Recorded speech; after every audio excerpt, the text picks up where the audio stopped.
This is the next episode of the Renegade Podcast. And the interview I'm going to do with is a fellow YouTuber named Into the Depths. He is a Batman horror kind of guy.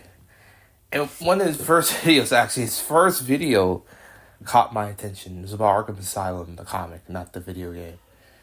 And one of the things that I really loved about it was the detail, a lot of passion behind it, and also he seemed like a pretty cool guy.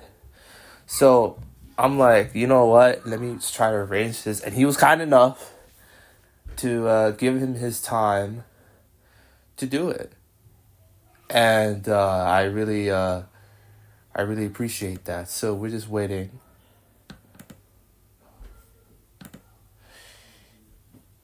Yeah, so we're just waiting, and you know what? One of the things that I learned from the Solar Sands interview is simple, really.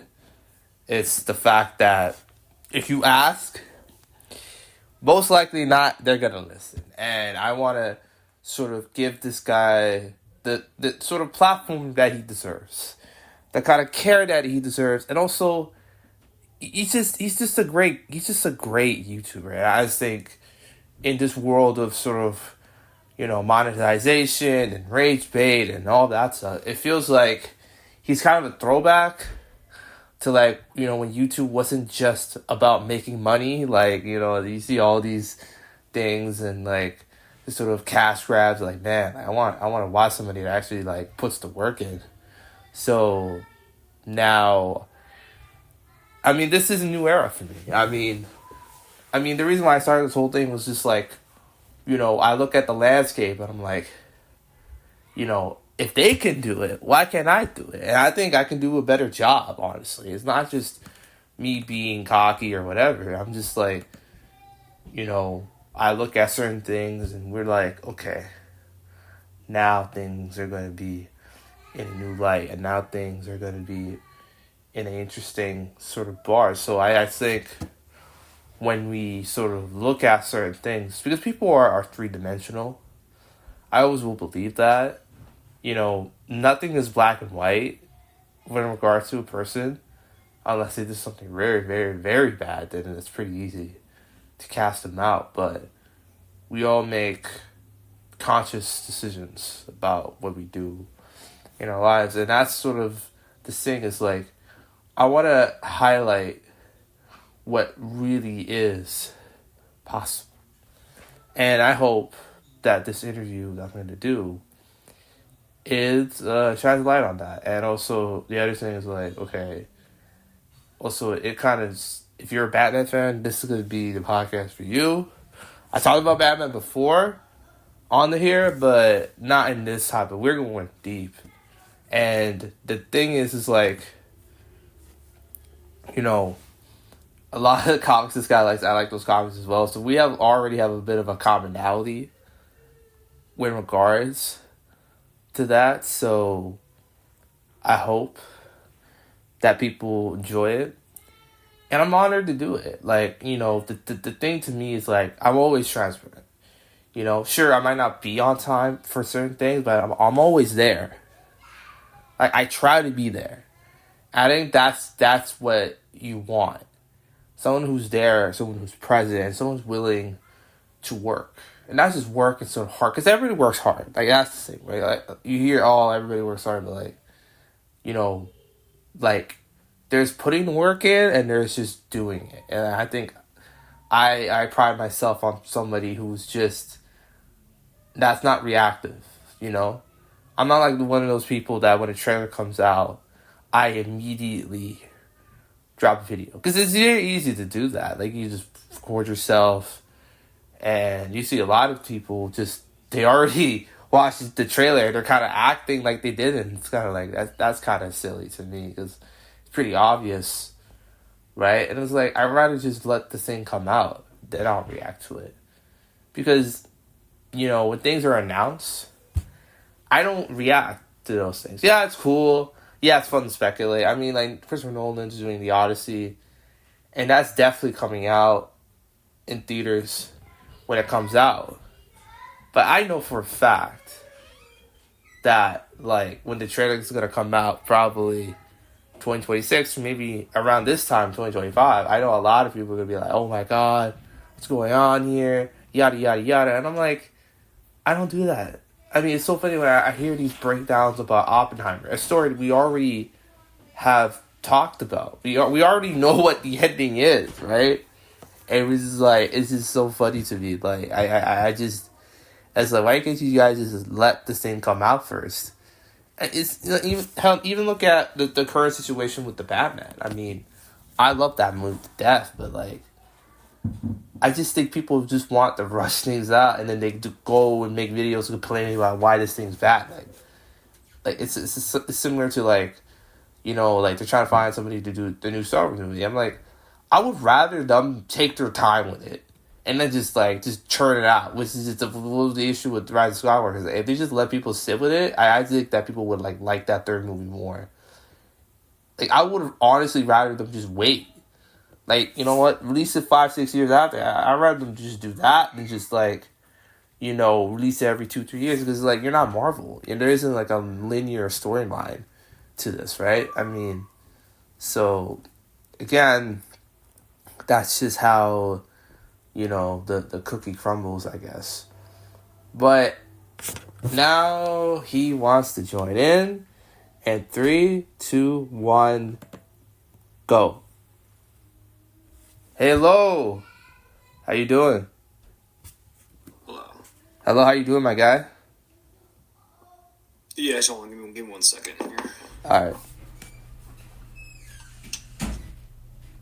Alright, that's alright. There we go. That's better. Hey, man. Hi. Hey, bro, big fan of the channel. I wanted to do this earlier, but, you know, I was kind of busy with stuff. But now we have it, and I just, man, it's an honor, man. Yeah, no problem. Yeah, I'm always willing to help out anyone who reaches out, and, you know, if I'm willing to to do something. So yeah. Yeah. So I want to sort of speak about your first video. You know what I'm talking about. The Arkham Asylum video. I remember watching that last year. I was just blown away. Like, the detail, the presentation. Like, was that a video that, like, you always wanted to make? Or was that sort of, like, a spur in the moment type of thing? Well, I knew I wanted to do YouTube for a while. But I never really got around to it until, I think it was like late 2022, I made the channel, and then for a good probably 2 or 3 months I thought about what I wanted to talk about first. I knew it wanted to be some kind. I kind of saw that it was something I really wanted to talk about, and I thought it could make for a cool video. And so I guess from when I first read it to when I made the video, it took me about a month, I guess, to put it together.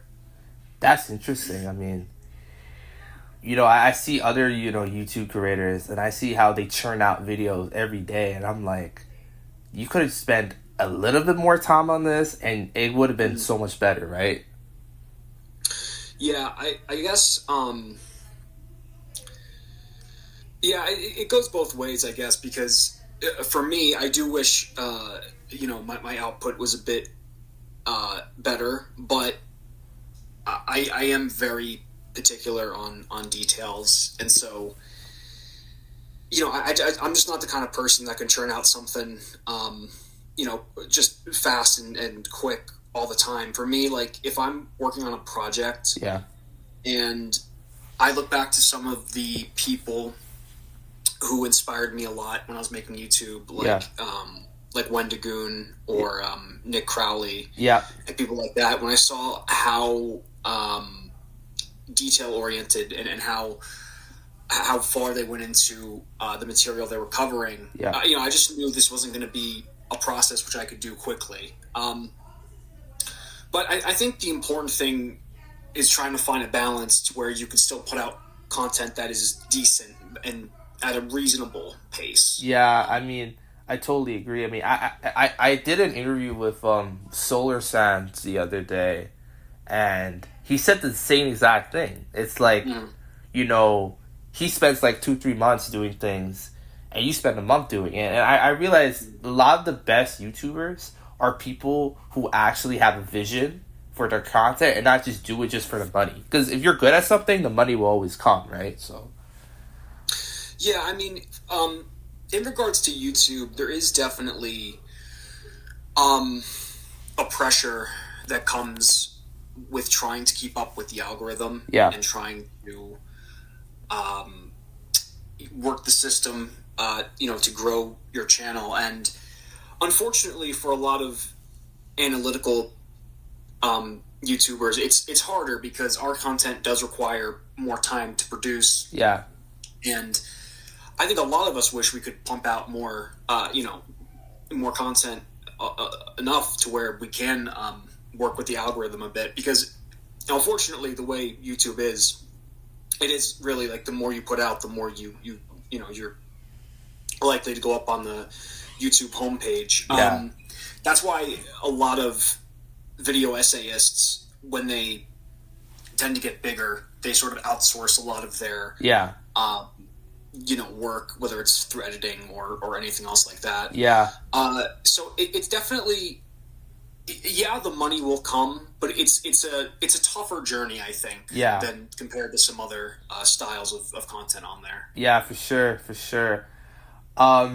There's another video that you did about Smile that I really liked. And funny enough, that actually inspired me to watch the movie. And while I wasn't a fan of the movie per se, I really appreciated how you had a different perspective. Were you planning to release that video earlier? Because that movie came out a little while ago, but... I forget when the movie came out, like how long after my video came, but I don't know. I didn't see the movie when it came out. I saw it later, I think. Yeah. And I didn't really... to me, I didn't really care. I really liked the movie and I wanted to make a video. Yeah. And I know it's one of those movies where, like yourself said, you didn't really like it yourself. And I guess to me, I don't try and change people's minds. Yeah. I just kind of lay out an argument for why something should be, appreciated. Yeah. But that video was very interesting because it initially flopped when I put it out. Yeah. Like, a couple thousand views, maybe like 20,000 or something, and it just flopped. Yeah. And then it stayed that way for a year, and then when the trailer for the second movie came out, I just don't think there was a lot of video essays about the first film, so that video shot up to, I think it was at like a 20,000. I think it's like around 450,000 now. So that was really interesting. That this thing that I kind of did it, and then I was like, all right, this thing's dead, and kind of left it behind, and then it just shot up once the trailer for the second one. It's funny you so say that was really interesting. That's really cool. It's funny you say that because I brought this up in one of the other interviews I'm doing with someone else. Where like a similar thing happened, where their video didn't do that well, and the next thing you know, this big thing happens, and all those views shot up, which is so interesting because it kind of tells you like we're like a really reactive species, so we don't really sort of appreciate things right away. We usually let something big happen, then we appreciate it right away, which is interesting to say the least. It's interesting with YouTube in particular because when you're a content creator, the thing that you're told is that if something if in the first 48 hours a video does really poorly, then it's probably just not gonna really make up for it. But it really is just kind of random because I talk with a lot of other YouTubers in the comic space, and that happens a lot in particular where like a movie or they'll start a comic line over again or whatever happens, and people will go looking for that thing. So it's definitely interesting, and that's something where I guess it's sort of unique for the video essay space because of how we talk about media or some social thing or whatever, how if that thing comes back and is relevant again, then it creates more interest. And so something that you put out forever ago could be like one of your top videos that you weren't even, might not even thought that was possible. It's funny you say that, because like it works the same way in comics. I mean, I remember I went to the Toronto Fan Expo, and they had this artist corner right in the second building. It was like in the basement, right? And I remember I was talking to a lot of these comic creators, and they're saying, they say like when something gets adapted, that's like the second best thing, because then all these people would just buy up the comics, right? So it's kind of like an interesting kind of a paradox, right? Oh, sure, yeah, and that's a big advantage. Guys like me and Mullet Man, and Comic Explain have, is that even with that example you used, we profit off that as well. Yeah.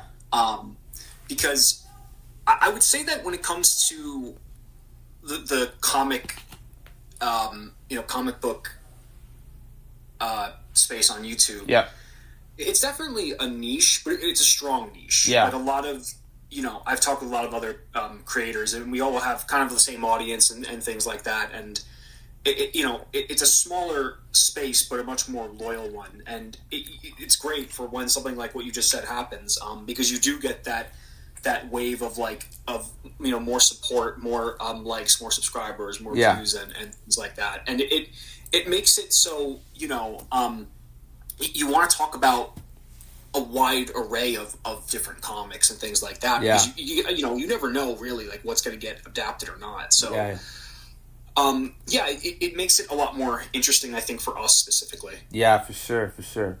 So, obviously there's a big, like, Batman type of theme through your videos. I know you talk about other stuff too, but, like, Batman's kind of, like, sort of the connective tissue. How did you get into Batman? Like, what was the comic or the show that's sort of like, hey, that's my character for, like, now on to forever type of thing? Yeah, so I've always liked Batman to a certain degree. I remember when I was a kid, we used to have, like, the DVD of the 60s Adam West Batman movie. Oh, those were ones. Yeah, I used to watch that, and then I would see like a couple episodes of the show every now and then. And then I think I'd seen most of the movies from like the 80s and 90s. Yeah. Like, Batman Returns. Yeah. And I might have seen like The Dark Knight or something. But for me, the thing that launched me into the Batman fandom, and really actually more comics in general, because I think when compared with other comic fans, I got into it kind of late. I was like in 7th or 8th grade, I think. Yeah. But it was in 2011. It was the Arkham City video game. Oh, yes. I got it for Christmas, and Christmas Day, I remember playing it for the first time, and like I knew who Batman was, but I didn't really know about like much of the universe. But that game just completely blew me away. And I fell in love with it. I started watching. That's kind of a big reason why I fell in love with YouTube too, because I watched people like K Nightwing and Arkham videos and stuff like that. Yeah. And then from there, I read like a lot of the tie-in comics, and from there, I just exploded more into Batman and other DC characters, Marvel, and everything else. Yeah, I mean that's the thing. It's funny enough. I always liked Batman. But the one movie that unironically got me into Batman probably wasn't the best Batman adaptation ever. It was probably BVS. Funny enough, and because I already knew the characters, I just got into comics when the Justice League movie came out. 2017, and I've been hooked. I've been hooked ever since. I've been there'd be days where like I spend hours going on Wikipedia pages, DC Wiki, Marvel Wiki. I wanted to know more. And that's how, funny enough, I found Comics Explained and all these other people. And those guys were great too. And it's sort of like, one thing I like about the comics space is that it's a community. It's truly a community. Like, everybody supports each other. Everybody lifts up each other. There isn't a lot of backbiting or tearing each other down like I see in other spaces. So, yeah. Yeah, one of the nice things about the comic space is that we're not...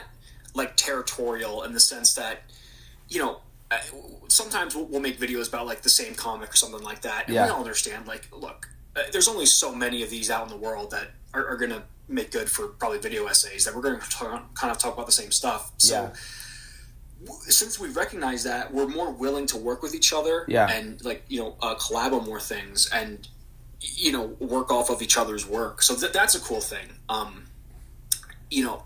That as creators ourselves, we're a lot more willing than some other spaces to be able to work with each other and see how we can actually make better content together. Exactly. So that's been an awesome thing. That's a great answer too. Like I look at certain spaces, I'm not going to name them, but there's so much infighting. And it's like, why? Like, you guys want to achieve something as a community. It wouldn't make any sense to just keep bickering about something that doesn't really matter in the grand scheme of things, right? Yeah. I mean, I guess, like I said, in a lot of spaces, they become very, like, territorial. Yeah. Whether it's, talking about, like, a song or a movie or whatever. Yeah. Or, like, some, like, true crime case. And it's always so weird to me. It's like, okay, you don't own that movie. You don't own that song. Yeah. You're all kind of doing the same thing. Yeah. It's especially funny to me when like, there used to be a couple years ago on YouTube, like, React content, which was really big. Like, people reacting to movies and stuff. And, like, people would act territorial about, like, someone reacting to something they reacted to, like, not seeing the irony that, like, they're basing all of their work off of someone else's work as well. Yeah. And just, I don't know. Like, that was always funny to me. But, I don't get the territorial thing. It's very silly. Yeah. And, and I'm happy that's something that doesn't really happen in the comic space. Yeah, for sure. What inspired you to do the name Into the Depths? That's kind of a very interesting name, to say the least, for a YouTube channel. I was a big fan of the channel In Praise of Shadows. Yes. And I liked that his name was, like, it didn't sound like an Xbox gamer tag. Yeah. Like, it was sort of like this, like, kind of abstract, like, phrase. Yeah. So I think I just played around with that for a couple days, and I came up with Into the Depths. And also the YouTube profile of that looks pretty interesting too. What inspired you to do that? Once I got the name, it kind of went with the whole, like, old school deep sea diver thing. Yeah, like, I wasn't like some, I wasn't some, like, big, ocean boat dude, like marine biologist. It kind of went with the name. Okay, that's fair. That's fair. It's interesting that you mentioned Arkham Asylum, the video game. Do you think they'll make a new game at any point? I don't know. They seem more interested in the VR stuff now. Rocksteady and WB, as far as games go, they're just kind of a mess right now. Yeah. I don't think they know what they're doing. Yeah. We might get another Batman game in the future, but I doubt it's going to be from Rocksteady. Yeah. It's so weird. Like, I swear, like, they dropped this game about the Bat Family or something like that. And funny enough, I tried playing it on PC, and I'm like, I can't play this, dog. I'm like, this is just too messy, too glitchy, too, like, it's like they just dropped a demo. And they just pass it off as an actual, like, what are we doing here? Like, I'm not buying the $100 DLC. Like, come on now. Yeah, you're thinking of, like, Gotham Knights. Yeah. I tried playing it too, and it's just, I couldn't. That, and plus, like, they just did this huge blunder with the Suicide Squad game. Yeah. It's so strange. I don't know. They're going into a lot of weird directions. I think they're just trying to capitalize on the sort of, like, co-op live service game style, and I just think that it's not working. Because here's I don't want to interrupt you, but the thing is, like, what make those co-op games successful? I'll give you an example. Have you ever played Asphalt on your phone or something like that? No, I don't think so. So it's a card game, right? It's essentially, you can play it solo, but the most popular feature is you can play co-op, right? And it's weird because, like, that could only work if you're playing on your phone or if you're playing something like GTA or something like that. Trying to do something like that in a Batman game, especially like that, it doesn't work, like, at all. Yeah, they've tried. I mean, they've tried doing this multiple times now. They tried it with Marvel's Avengers. They tried it with Gotham Knights. They tried it with the Suicide Squad. And it's just it doesn't fit that kind of game style. I'll tell you what game surprisingly did it really well was the Guardians of the Galaxy game. Yeah. Not the Telltale one, the like the actual game one. Yeah. And that was really good. Well, it's not co-op, but the way it handled the team format was really smart because you're basically playing Star-Lord the whole time. Yeah.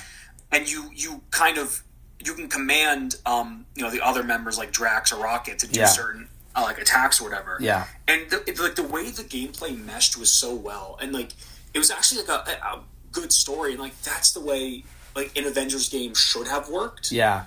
But unfortunately it didn't. I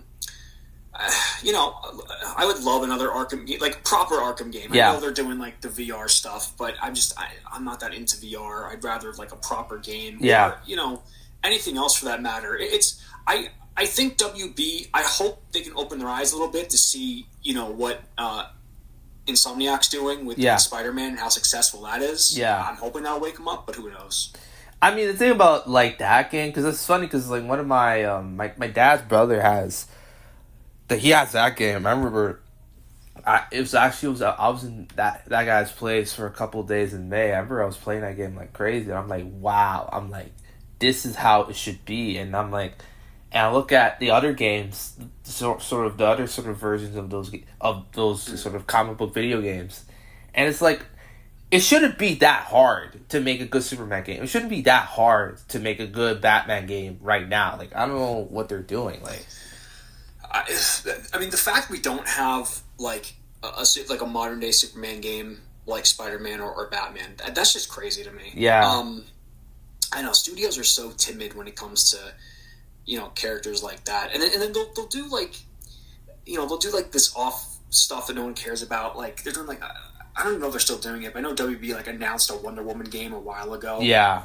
And it's like, all right, if you want to do Wonder Woman, that's fine. I feel like we should have gotten a Superman game before then. I don't know. I mean, there's a lot of things that WB Games needs to work on. Yeah. I don't. Who knows if they're going to or not. I mean, it's crazy to me that the only time that this is a bit of a tangent I might go on, but it's crazy to me that we haven't had a live action Raven appear in any movie.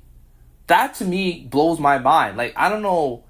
Like, I know this has nothing to do with video games and stuff like that, but like that to me kind of like, it just tells me everything I need to know. The fact that they can make a Morbius movie is just like, what?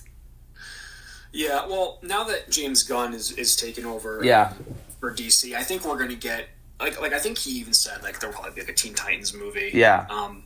So I think he's going to take it in a different direction than we've seen. So we'll probably get like a Teen Titans movie or something like that. Yeah. Yeah, I think when it comes to like games or movies, I mean, movie-wise, I think DC's going in the right direction with doing Superman and with putting James Gunn at the head. Because I think there's a lot of other areas where DC needs to kind of revamp a little bit. Yeah. I would say the games are definitely one aspect where that needs to happen. Yeah. I would not be surprised if DC tries to answer back Marvel Rivals with something because of how big that game is now. Yeah, it's crazy so big.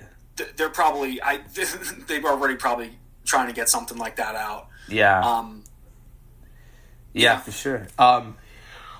So what's your future plans for your content? Are you going to sort of branch out and sort of start talking about like, I don't know, Star Wars, or are you going to stay in that sort of Batman and horror type of sphere you're in? I like the niche I kind of put myself in. Yeah. Sort of like the morbid, like dark stories and comics and stuff. Yeah. So I don't really see myself going beyond that. Okay. So do you? I think I don't want you to, but are you working on a video like right now? You're gonna drop it in the next sort of couple weeks or something like that. Yeah, I'm working on a video right now. I've been working on it for about a month, or so. It's for a movie, but then after this one, I'm going to focus a lot more on the comics. Yeah. Because I do branch out sometimes talking about movies and stuff, but comics was my first love, and that's what I want to try to go back to. That's fair. That's fair. Who it was or is the most famous person that liked your work? It could be a YouTuber or a comic person or a celebrity or whoever. Boy, well, I had I remember I was in. Do you know who the Masked Man is? Oh yeah, I do. I do know. I know. Yeah, he's he talks about manga a lot. Yeah. So I remember this was probably a couple months ago, probably like 6 or 7 months ago. He was streaming himself playing Elden Ring. Yeah. And I saw a bunch of his videos. Yeah. Before then, so I went into his live stream, and I just because I think I liked a song he used in the background of the video or something. Like it was something really weird.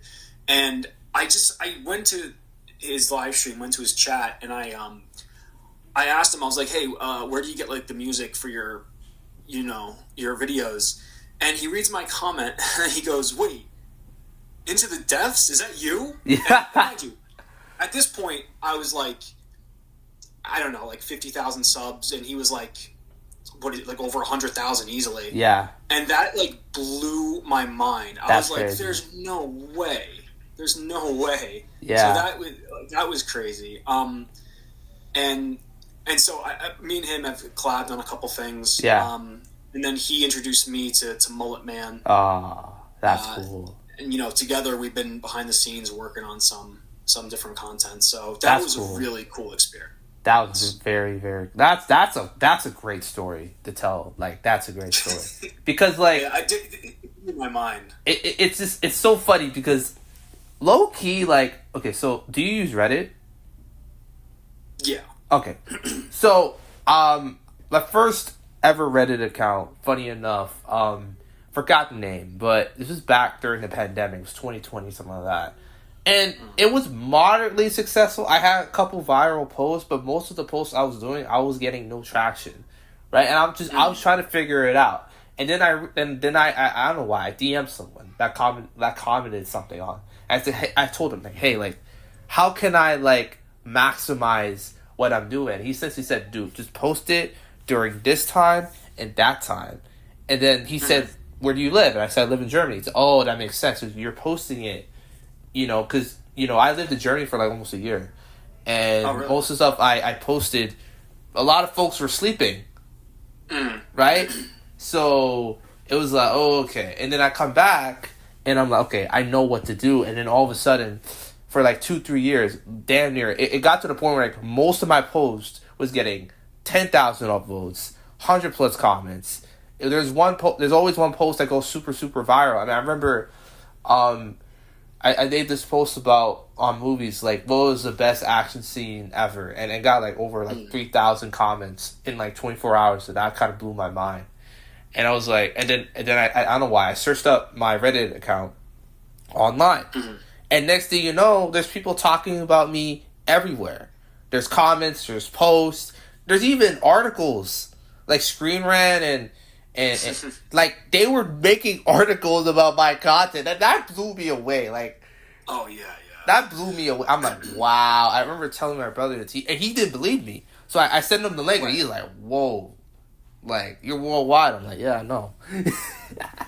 Well, I mean, let me tell you this, because the Arkham Asylum video was the first thing I ever made. Yeah, and it's to this day by far my most viewed video. So I made the video. Yeah. And it was, I want to say I uploaded it in March of 2023. Yeah. I think it was March. Yeah. And, I put it out there, and this is, I was expecting I think I told myself, like, I'd be happy with, like, 100 views or something like that. Yeah. And I upload it. And, I knew from watching other YouTubers and stuff that promoting the video was important and stuff. So I did all that, too. But Yeah. I remember, I think it was, I don't know, 4 or 5 days afterwards, it had, like, 1,000 views. And I was like, wow, that's really cool. Yeah. I think I even made, like, a community post about it or something like Yeah. that. And then this very weird thing started happening where I'd go to sleep, and then when I wake up the next morning, that number would keep going up and up and up. Oh, wow. And then it's like, okay, 11,000, 10,000, like 20, 30, 40, and then it's like a week and a half later, it's at 135,000. And I was like, I just couldn't believe that. And I remember I'm just standing there looking at my phone, and my dad asked me, he was like, what are you looking at? And I was like, I uploaded a video to YouTube. And I didn't really tell anyone that point. And he's like, oh yeah? Like, what'd you do? I'm like, I made a Batman video. He goes, oh, how many views did it get? And I said, like, 137,000. And he goes, like, do you mean 137? I just stood there. I was like, no. I mean 137,000. And then, yeah, it just went off from there. That's crazy. Yeah, it's... That's even to this day, I don't know how to explain it. That's the thing, like, because I was talking to Solar Sense the other day. I mentioned this to you, and one of his videos got like 11 million. And I asked him, like, how does that, like, compute? Like, how does, like you already internet famous? How does that even, like? It's a very sort of interesting thing to think about, because again, like do you get recognized when you're in public? I'm assuming not.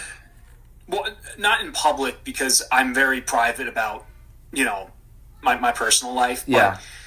I do, like, even, because I would still say, like, I'm probably considered a smaller YouTuber. I'm at, like, 60,000 subscribers or something like that? Yeah. So, but even with that, I get recognized, like, I'll join, like, a Discord server or something that's, like, completely nothing to do with comics or anything, and someone, like, in the Discord or something will be like, yo, are you this YouTuber? And I'm like, yeah. So it's cool seeing how far you can reach even with that. But yeah.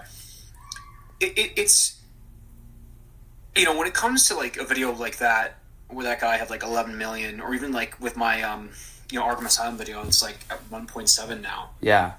Like, you truly don't understand how many people that is. Like, even if your video gets, like 20,000 views. Yeah. Like, most YouTubers who do this for a living, if they release, like, a video essay or something, yeah, and it's 20,000 views, that's pretty bad, right? Yeah.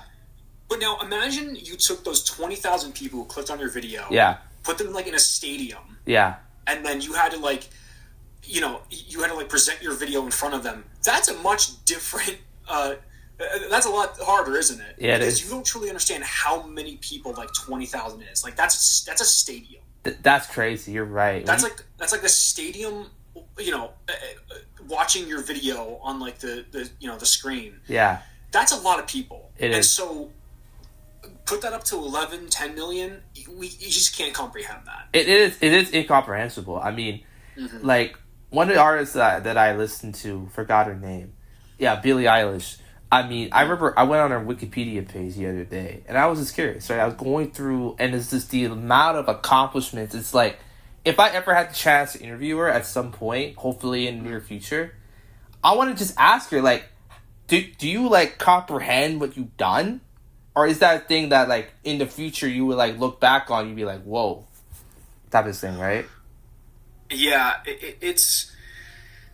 YouTube is crazy because of how fast you can grow. Yeah. And especially for me, like, it was very jarring because I guess I understood to a certain degree, that YouTube was a lot of work. But then, like, if you put out something that, gets, like, 1 million views... Yeah.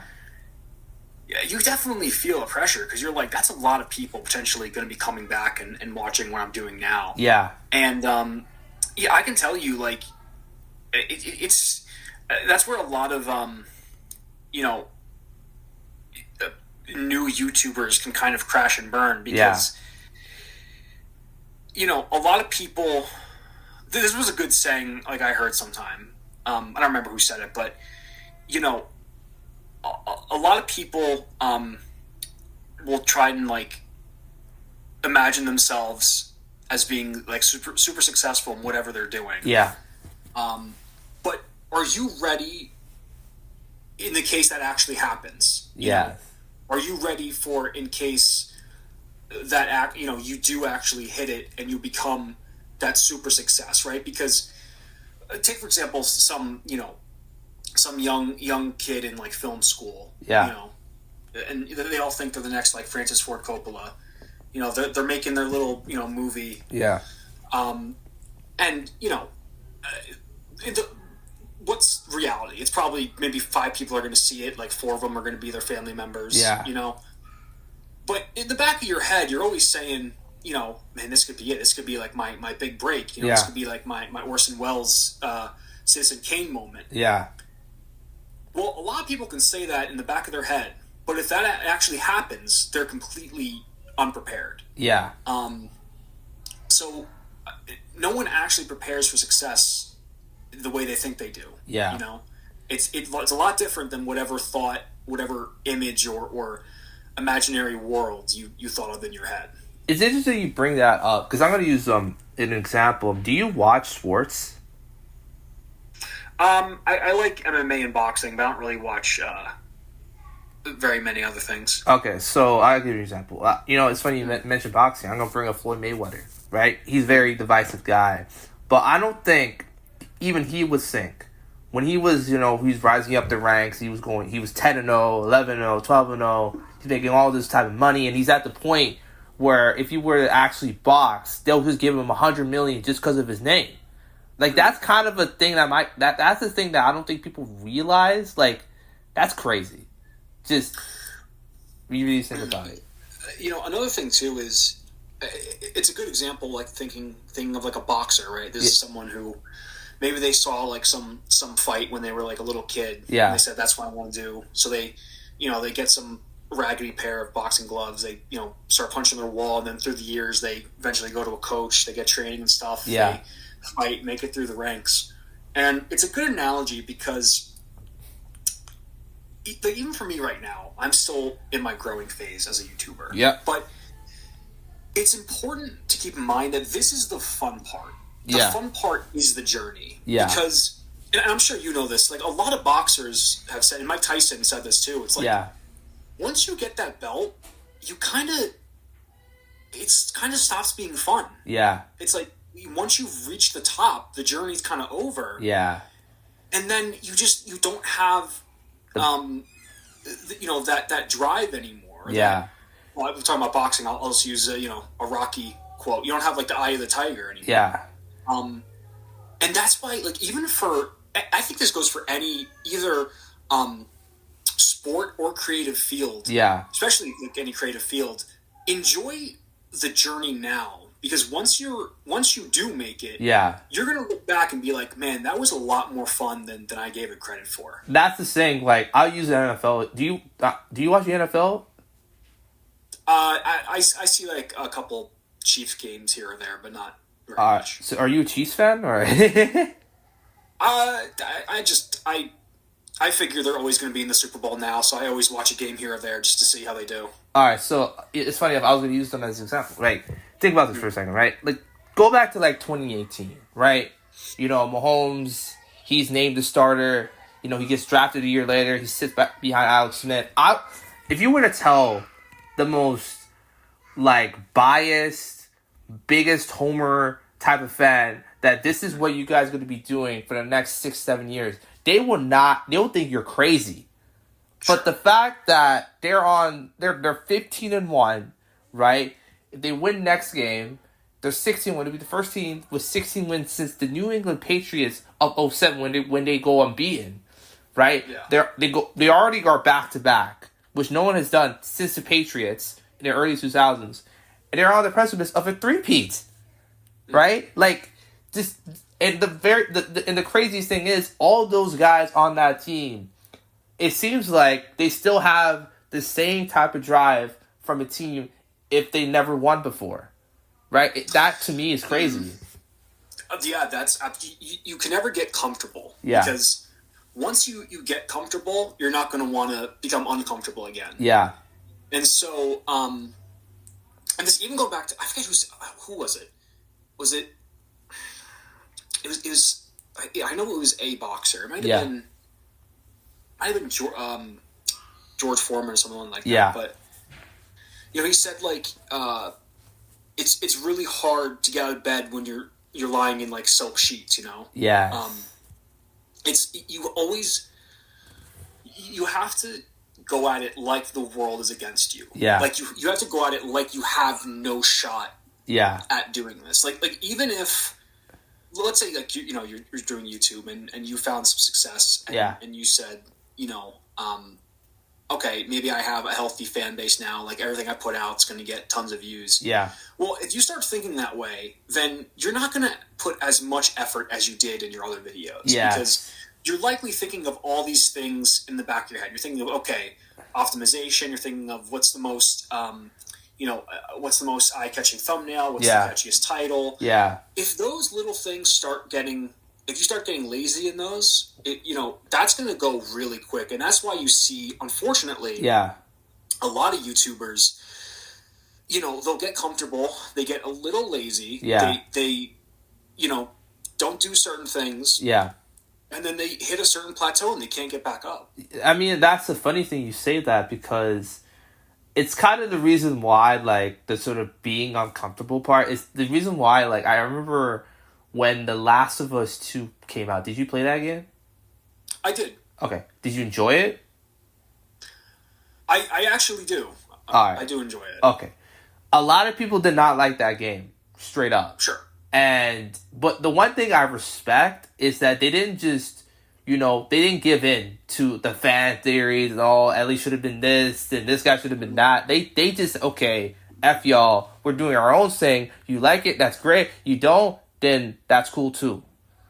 Right? And I respect it. I may not like the game as much as the first one, because the first one, to me, that's untouchable. To me, that might be the greatest game ever. Right? But the one thing I like is, like, they force all of us playing the game to be uncomfortable, right? Because that's the world that they're in. They're always uncomfortable. There's no time to rest. There's no time to rest on your laurels. You're always running. You're always running from something. And I like that, because that's kind of a life lesson that if you are comfortable, then you're doomed. Kind of, right? So I think that's actually a great case for why I think The Last of Us Part 2 is actually very good. I also think that if the leaks never came out, that game would not have gotten viewed as badly as it was. I mean, if someone plays it on their own accord and doesn't like it after that, then that's that's something else. But a lot of people were very dismissive even before it came out. But no, I see the analogy you're making, and it's true. It's it's you do not want to be comfortable, because then you're going to be a whole lot more uncomfortable later on when you realize that. The thing with YouTube is that, unfortunately, you're always going to have like a loyal fan base. You'll have people that, they like all your tweets and they always join a live stream or something. Like, you'll have some people that they just connect to you as a person. Yeah. But the likelihood is you do not have that many of those people in your audience to keep you afloat on YouTube. So, if you get lazy and you don't, and you're not thinking about the other people, like the new people are going to come in. Yeah. Then it's going to be a bad day for a lot of YouTubers, and unfortunately, that's what you see a lot. Yeah. Yeah, I absolutely agree. I mean, I don't know if you watched this guy, but have you watched the Critical Drinkler? Because I cannot stand that guy at all. Sounds familiar, but I don't know him, like, off the top of my head. All right. Have you watched Mauler, by any chance? No. All right. So the thing that I want to sort of talk about is that there's been a rise of this sort of YouTuber that's not really that doesn't really like what they're talking about. Like, there's always these channels that all their videos are negative. All the stuff they talk about, they trash the current stuff. They trash the old. They trash everything. And it's like, what's the point? Like, do you even enjoy what you're doing? Like, it's just like, that to me is, and the funny part is like, I mean, I know the money for a lot of these people, that's their thing, but like, at some point, somebody else is just they're just gonna tune out because they're not getting the sort of reaffirmation that they want, right? Mm-hmm. Yeah, I know the kind of people you're talking about. Yeah, there was a channel. What's his name? He's kind of popular. Yeah. But he talked a lot about Call of Duty. Yeah. What was it? What's his name? He was on PKA a lot. What was it?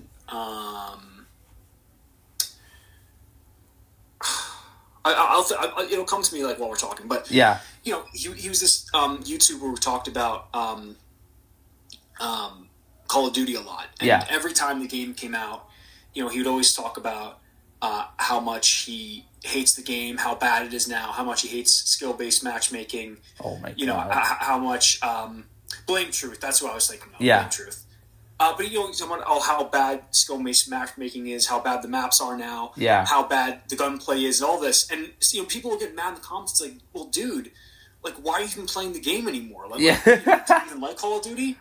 But you know, but then he actually said something very honest, and he goes, and this was in a video, and he admitted this. He goes, look, I love Call of Duty.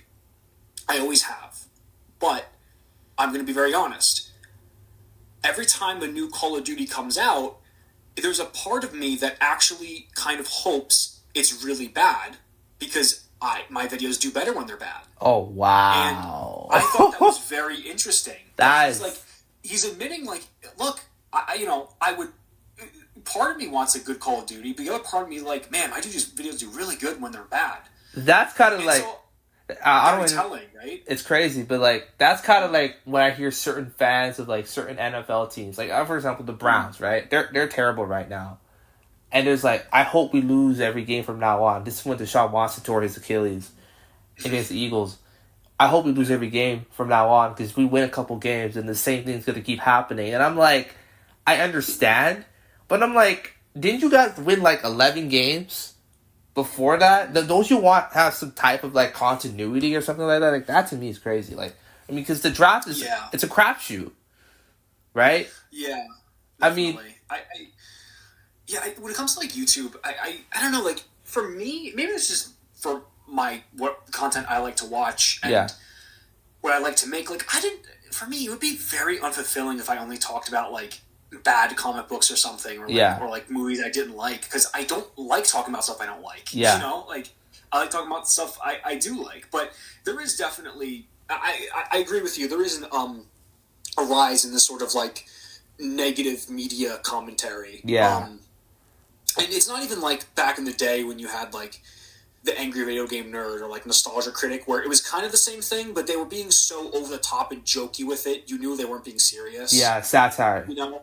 Right, it was complete satire. Like maybe they didn't maybe they genuinely didn't like the game or like the movie, but the way they went about it was in a fun way, where like, you know, they're even poking fun at themselves. Versus now, where it's like, I don't know how that's fulfilling. Honestly. That to me is one of the biggest issues I find with like have you heard of the Daily Wire? Yeah. Oh gosh, I hate those guys so much. Like. And they're it's so funny. They talk all this smack about all these things coming out, and the next thing you know, when they make something that's dumb, then like it's terrible because it's just because they completely don't understand how a movie should work. A movie is not a vessel for someone to just spew their propaganda. You have to actually entertain people. You're gonna have to show them something they haven't really seen before, right? So, yeah. I mean, for something like the Daily Wire, obviously, of course, there's like some political bias there, so they know for their content. And by the way, don't even think that it's just because something's like political, like has some political ties, you know, or something's like whatever. Like even if it's like a YouTube channel that talks about, you know, there's a YouTube channel that it's dedicated to like the Baltimore Ravens and stuff like that. Yeah. Even if it's like an NFL team. Yeah. If you have a YouTube channel, you understand very well that it is an algorithm game. Yeah. And you need to say, things that are a bit shocking, things Yeah. that are a bit eye-catching, things that are going to make probably some people mad. Yeah. And so that's kind of the content that they do a lot, in that, and I think that content is very popular now. Like, it's very, given, even like our climate, whether it be like social or political, it's just right now saying very shocking things on, whether you're on the left or the right is what's getting people's attention. And,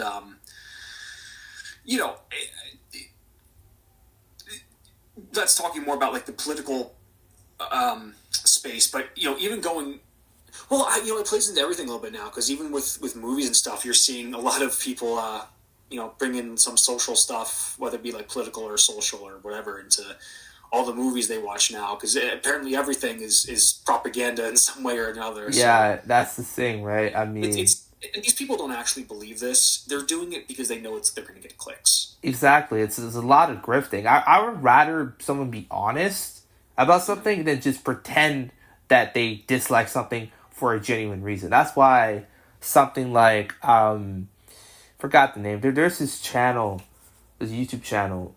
Forgot. This was when Last Jedi came out. I don't know if this person's still doing it or not.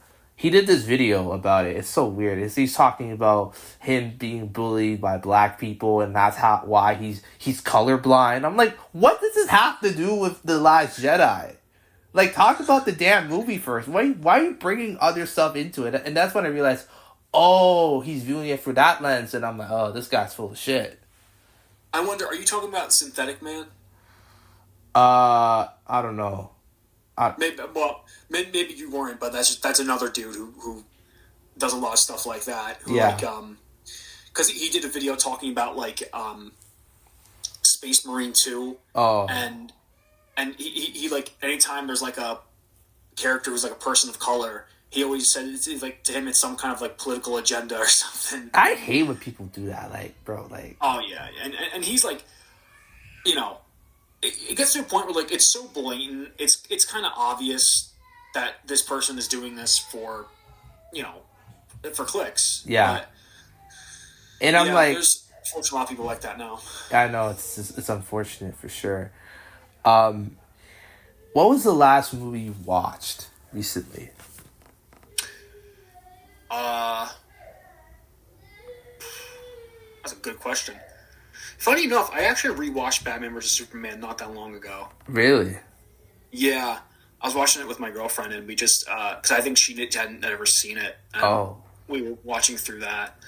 I don't know. I'm always like I always try and watch something, whether it's on like the horror side or something with comics, and it's one of the downsides to being like a video essayist is now every time you read or watch something, you're always kind of watching it with a video essayist lens. Oh yes.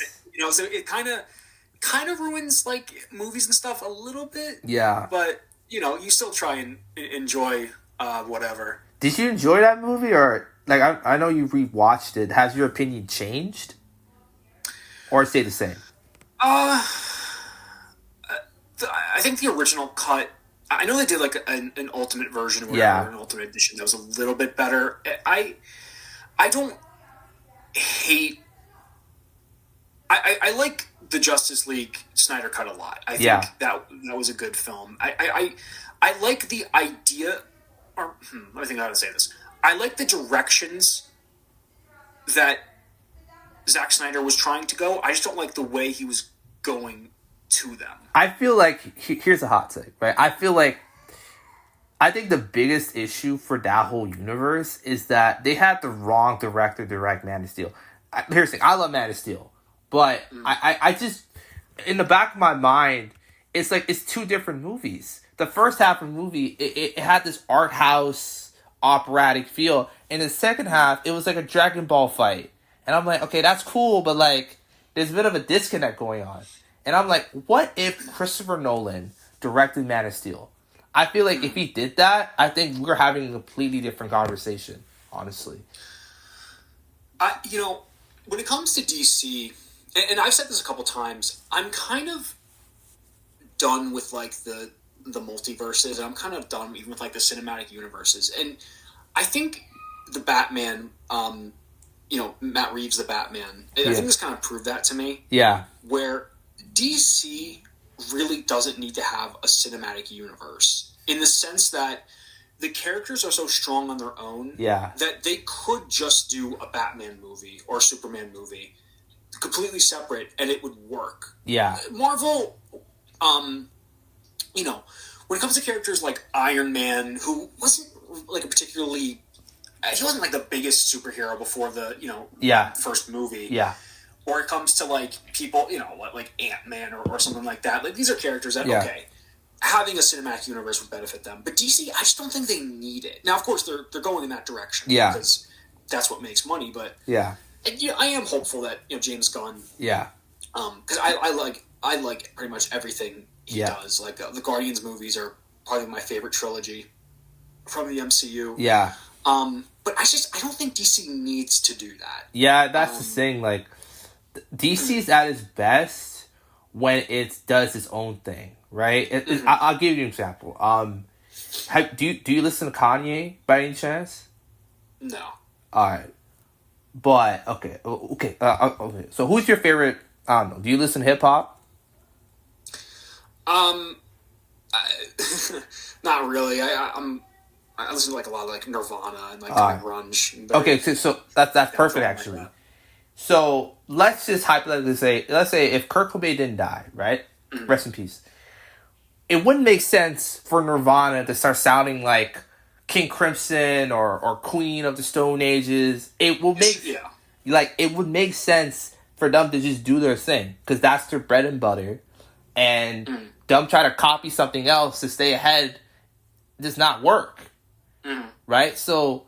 It's kind of the same thing with DC. It's like when DC was trying to copy Marvel, I'm like, what are we doing here?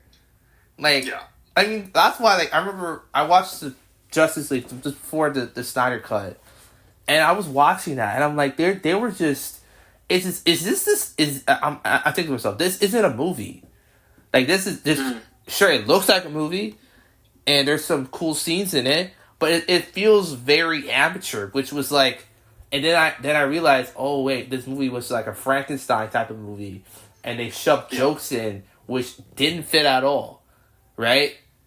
So, yeah, I mean, the thing with DC in particular when it comes to movies, if you think about like throughout the decades, they've always been able to make something that stood out against the rest. Like in the early 80s, there weren't really a whole lot of great comic book movies. There weren't many, period. Yeah, there weren't many, period.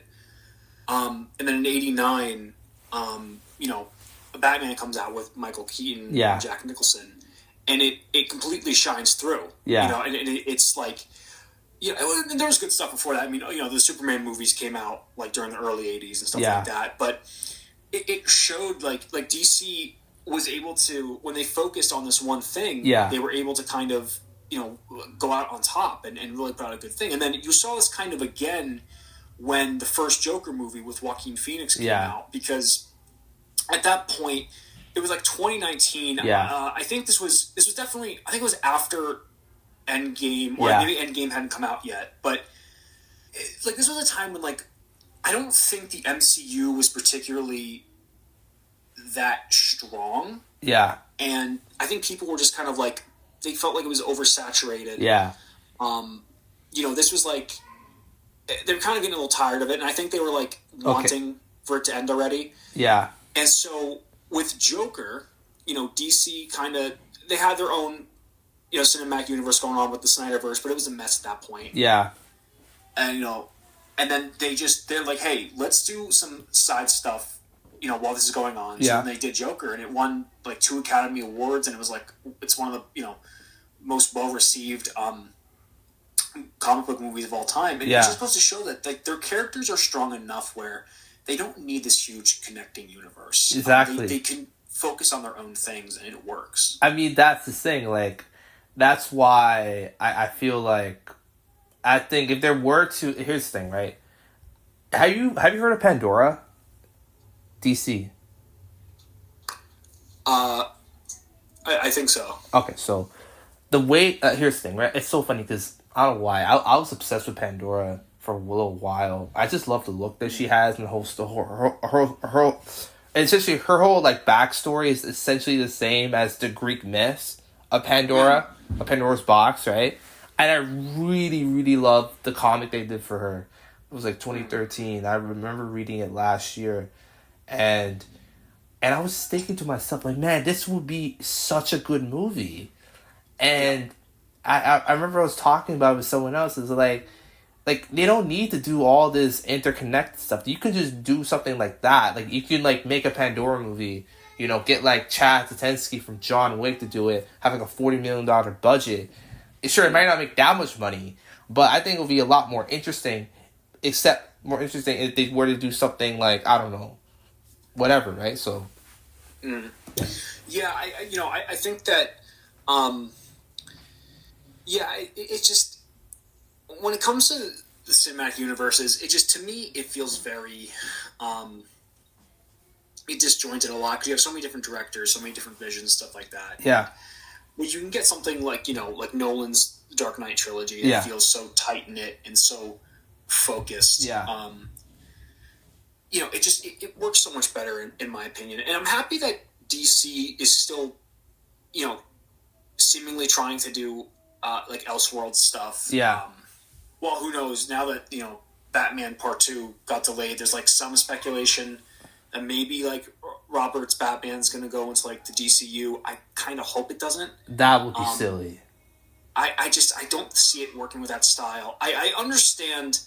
Listen, I love the Batman. Yeah. It's probably my second favorite outside of the Dark Knight. Yeah. I don't see it working with what they got going with. I really think it would put them at a disadvantage. Yeah, for sure. To bring in these characters that they have with these Elseworlds. Yeah, it's kind of like the theory where like, oh, Man of Steel and the Dark Knight trilogy are in the same universe because they look similar aesthetically. I'm like, dude, do you really think? Like, think about the Dark Knight Rises, the whole last battle. All that tension would literally not exist if Superman would just come there and just fry Bane's head off. Like, it's just like... Yeah. It's like, what are we doing here? Like... Yeah, it's funny, too, because before, like, Disney Plus came out, Marvel put out all their shows on Netflix. Yeah. And Netflix had Daredevil, which is awesome. Yeah. It had Jessica Jones, which was awesome. It had Luke Cage, which was pretty good. It had Iron Fist, which less said the better. They hit 3 home runs in a row. I guess they're allowed one out, but they worked so well on their own in their own universe with their own characters, with their own conflicts. Yeah. And then when they brought it together and they did like the Defenders, it was so sloppy. It was so like all over the place. Yeah. It's like, okay, we didn't need to do this. All of these characters worked in their own universe. Yeah. They all had their own subplots and stories and stuff. Yeah. And when you brought them together, it just felt like this wouldn't have happened in like any actual scenario. Yeah. Even if these characters were in this universe together. Yeah. It's just, that was an example of when really it's just because of the MCU and how successful it was. Yeah. And it still is. Yeah. Where it's like everything thought it needed to do that. Yeah. And it shows that, like, no, like, stuff in its own universe still works. Yeah, exactly. And also, one of the other things that people don't really talk about is, like, think about a character like, I don't know, did you watch, like, the Hawkeye series with, like, Kate Bishop? Did you watch that? I did. Okay. Did you like it? It was alright. Okay. Here's the thing, right? I love Haley Steinfeld, and when they cast her, okay, that's great casting. But the thing is, like, if you're not going to use her and use a talent like her in any type of way, then what's the point?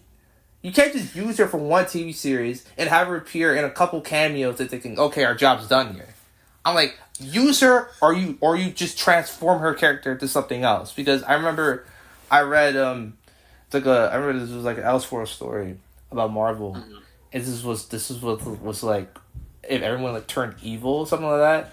And there's this one comic, I never forget the one comic panel that had, it was like everybody was in a field, right, and somebody just rolls right out of the field. It was Kate Bishop, except that she was Ronin with the two swords and the black design. I love that design so much. And I'm like, you know what? If they're not going to use her in the actual MCU, why can't you just make her into a villain? I don't know. Be bold with it. You know, I mean, this is a problem. Even in the comics, this was a problem, right? When you have, like, the multiverse stories and there's just so many characters. But the thing is, you don't really recognize it as much in the comics if a character doesn't get used that much. Yeah. Or they're just, like, in the background in a panel randomly. Yeah. You just don't realize it as much. But in movies and shows, it's a lot more noticeable. Yeah. And I think the MCU realizes that, and there's so many, like, actors and characters now, they just don't really know, like, what to do. Yeah. You know, I just don't think they know how to use all of them properly. Yeah. That's the thing. That's also, it's kind of like, you know, it's kind of like, I'm gonna use another sports example. Like, it's kind of like when when Kevin Durant signed with the Nets with Kyrie, and then they traded for James Harden a year later, and it all fell apart because all of them needed the ball, and all those dudes had massive egos, if you like them or not, and it just didn't work. It just didn't work. And I remember I was watching an interview on Spencer Dinwiddie. I don't know if you know him or not. He plays in the NBA. He's with the Dallas Mavericks. He was a Brooklyn Net for a while. And he said, like, oh, we could have won the title. I'm like, dude, no, you guys weren't. Sure, like, it's just camaraderie and teamwork. Sure, they're basic things, but, like, you need those things to win, right? So. Yeah. Yeah, I mean, it's... I mean, the MCU, I think they've had times where they did, like, the character management well. Like, I think Civil War was one where it was done, you know, fairly well. Yeah. But I think now it's just less focused, and now they don't seem to even know, like, what direction they're going in. It seems very, like, they just don't know what to do with a lot of, like, these characters now, to where, like, they'll even, like, kind of, they'll think of, like, these, some weird, like, one-off, like, dialogue thing, you know, like, they'll explain, why this character's off-world or something like that. Yeah. They're doing, like, every movie now, and it's like, oh, okay. You know, it feels very lazy. It's not even lazy. Like, if you're not going to use them, then just don't say it. That's why, why I remember, it's so funny because, like, I remember I watched The Rise of Skywalker, it was a couple weeks ago, and one of the biggest issues I have, sure, I enjoyed it for the most part. One of the issues I had with it was, like, remember, like, the whole, like, Knights of Ren storyline? Yeah. They built this thing up, like, these guys are, like, the most unstoppable people in the world. And then Rey just goes there, she kicks all their asses, and I'm like, what? Yeah. It's just, what are we doing here? Like, come on, man. They did those guys so dirty, bro. That was, another example from the new, like, Star Wars movies too would be how the first, you know, movie. Yeah. I like, what was the first movie called? Force Awakens. Force Awakens. I actually like that movie. It is basically like a remake of New Hope, but it kind of needed to be, so it's fine. Yeah. But I thought that, like, Finn was such an interesting character. I actually really liked him in the first movie, and I liked his like kind of relationship with Rey. Yeah. And you got a sense, like, they were going to kind of, like, you know, they were going to kind of, like, grow together, and that they were going to kind of, you know, always have each other's backs. So, you know, you kind of got a sense, okay, maybe Finn was going to, maybe he'd end up being a Jedi or something like that. And then for the next two movies, like, Finn is, like, barely in them. Like he's given, like, these really shitty, like, subplots where he's, like, on this, like, weird planet. You know, he's, like, cattle racing these, like, weird camel things, and it's like, where, like, you made such a strong character in the beginning, in the first movie, and, okay, I know Rey was always meant to be, like, the main character. Yeah. And then they just do nothing with Finn the whole time. And it's like, why even have him there? You know what, too, I love the Insomniac Spider-Man games. I do. Yeah. And I think they're good, but I have this problem even with the second Spider-Man game that came out where, like, I just don't feel like having Miles as a secondary character, I don't think it worked in the sense that, like, Miles just kind of took a back seat most of the time. It's funny you say that because, honestly, the reason why those Spider-Verse movies that Sony does work so well, because Miles is the guy. There's no, like, oh, we had to overcompensate him for someone else. He's the guy right away. He drives the story, and he's the main focus. Sure, Gwen and all these other people were important, but, like, he's the main guy. And that's why I feel like if they were to do a Miles Morales movie, he should not be a secondary guy. Right. Because he's too strong. Because he's too strong of a brand and of a character that you just throw him to the side. You're wasting him. I would rather for them just to do a solo movie because I think he deserves at least that type of treatment, right? Yeah, it's different too because you'll have two different scenarios. You'll have something like, like the Spider-Verse movies where Miles is clearly the main guy, and then you have these other really strong supporting characters that are not, we don't really see much of them in terms of, like, leading roles, but, like, Gwen's a really strong, like, support character. Yeah. And, that works fine, but then the issue you'll have is when, like, when in Force Awakens, when it really was, like, you felt that Rey and Finn both were the leads. Yeah. Like, it wasn't like one was bigger than the other. Yeah. And then they'll do another thing, and they will, they'll kind of only focus on one over the other. And then it's like, well, what was the point of even having this other person be so prominent? Like, you should have just, made it clear that, this was going to be the main person the whole time. Yeah. And a lot of that, I think, comes from the fact, too, that, like, from Force Awakens to The Last Jedi, it was just different directors, it was different visions, stuff like that. And that's where, like, it's hard having these, like, big franchises where you always bring in constantly, like, different directors and stuff, because there's so many different, like, writers and visions, and it's just, like, how do you, bring those things together and make them, like, feel like they're connected. What's funny enough? I'm gonna shout out two movies. Have you watched the Enola Holmes 1 and 2?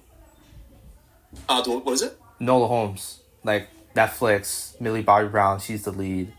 Oh, I've seen, like, clips of it. All right, I'll give it this. They're not great movies by any means, but I give it this. They're both directed by the same guy. They're both written by the same writer. He's old. That same writer. He's writing Tron Ares, that's coming out next year. The one thing I like is that there is a consistent storyline, right? Characters that aren't important, they stay. The characters that stay important, they stay important. Guys aren't just left off screen just cause, right? There's a consistent base, a consistent foundation, and I also realized that a lot of the Star Wars movies, even the good ones, it felt like they were reacting to what the fans were saying and they were overcompensating it. And that was an issue I had with the new trilogy, was like, why do you guys care about what people online say? Right? Because most of those people who are complaining, they want your movie to fail. They're not gonna watch it. They're just watching it for something bad to be in it so they can make a video about it. Like, stick to your guns. Yeah, I think they did the worst thing possible is where they kind of, like, took the fence-sitting position, where you can't please everyone. It's just not going to happen. And when you try pleasing everyone, you realize you're going to please no one. Yeah. And so, sometimes they get scared of, like, taking the story in one direction because they're like, oh, maybe some people's not going to like this. Maybe other people will, but, it's they have to realize that, like, you're either going to make some people happy or no people happy. So I get a sense that's what they were trying to do with the new Star Wars movies. They were trying to make, keep everyone happy, and of course, it, didn't end up working. Yeah. So, what was the movie or show that got you into horror in general? good question. Yeah. I just remember being very young. Yeah. And like just having images like in my head of something like Chucky or something like that. Oh yes. Or like I just like kind of watching those movies like, you know, very like they're just kind of on TV and you kind of like spot them or something. Yeah. It's hard to pinpoint. Yeah. I just always loved horror. I've always loved sort of like morbid things. I've always you know, I think for me, I don't scare easily. Yeah. And so I guess I'm always trying to find something that does scare me. Yeah. In a sense. Yeah. But I think it was a lot of things in general that got me into horror. Yeah.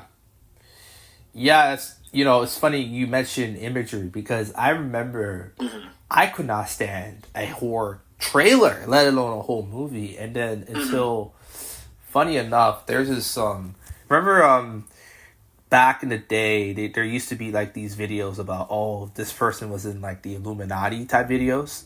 Yeah. And they have these images of like hooded people. I remember I watched one of those videos when I was younger, and for some reason I didn't get scared. Like I'm like, yo, this looks kind of cool, and I'm like, and then when I started getting into those sort of more like industrial music, like Yeezus was the one introduction to like sort of that industrial side of music, and then I got into like Death Grips and JPEG Mafia. And Witch House. How you listen to Witch House? No. But Witch House has a lot of that same type of horror imagery. So what I would do is I would listen to our music and I would just look at those images, and those images will build up a narrative and story with things I already liked. So it's kind of like a, kaleidoscopic type of thing. And and this thing, there's this one movie. It's not horror related, but Vertigo kind of. By Hitchcock, that stuff kind of scared the crap out of me. I was younger for some reason. Oh yeah, well Hitchcock was a master of that. Suspense. Yeah. He was great at that. I'm trying. I remember. I know. I was into like Stephen King from a pretty young age. Yes. I think it started with probably like maybe The Shining, or it might have even been like the OG It movies with Tim Curry. Yeah. And I remember like reading a lot of his books. Yeah. Like over the last couple of years, and he had, I think that just sort of expanded my love for horror a bit more, and even more on the suspense side. I think I just. For me, horror just has something in it where it catches my attention. Yeah. Like, I get bored very easily. Yeah. But, there's something with that I always enjoy. Yeah. And, I think horror is great too because for content. Yeah.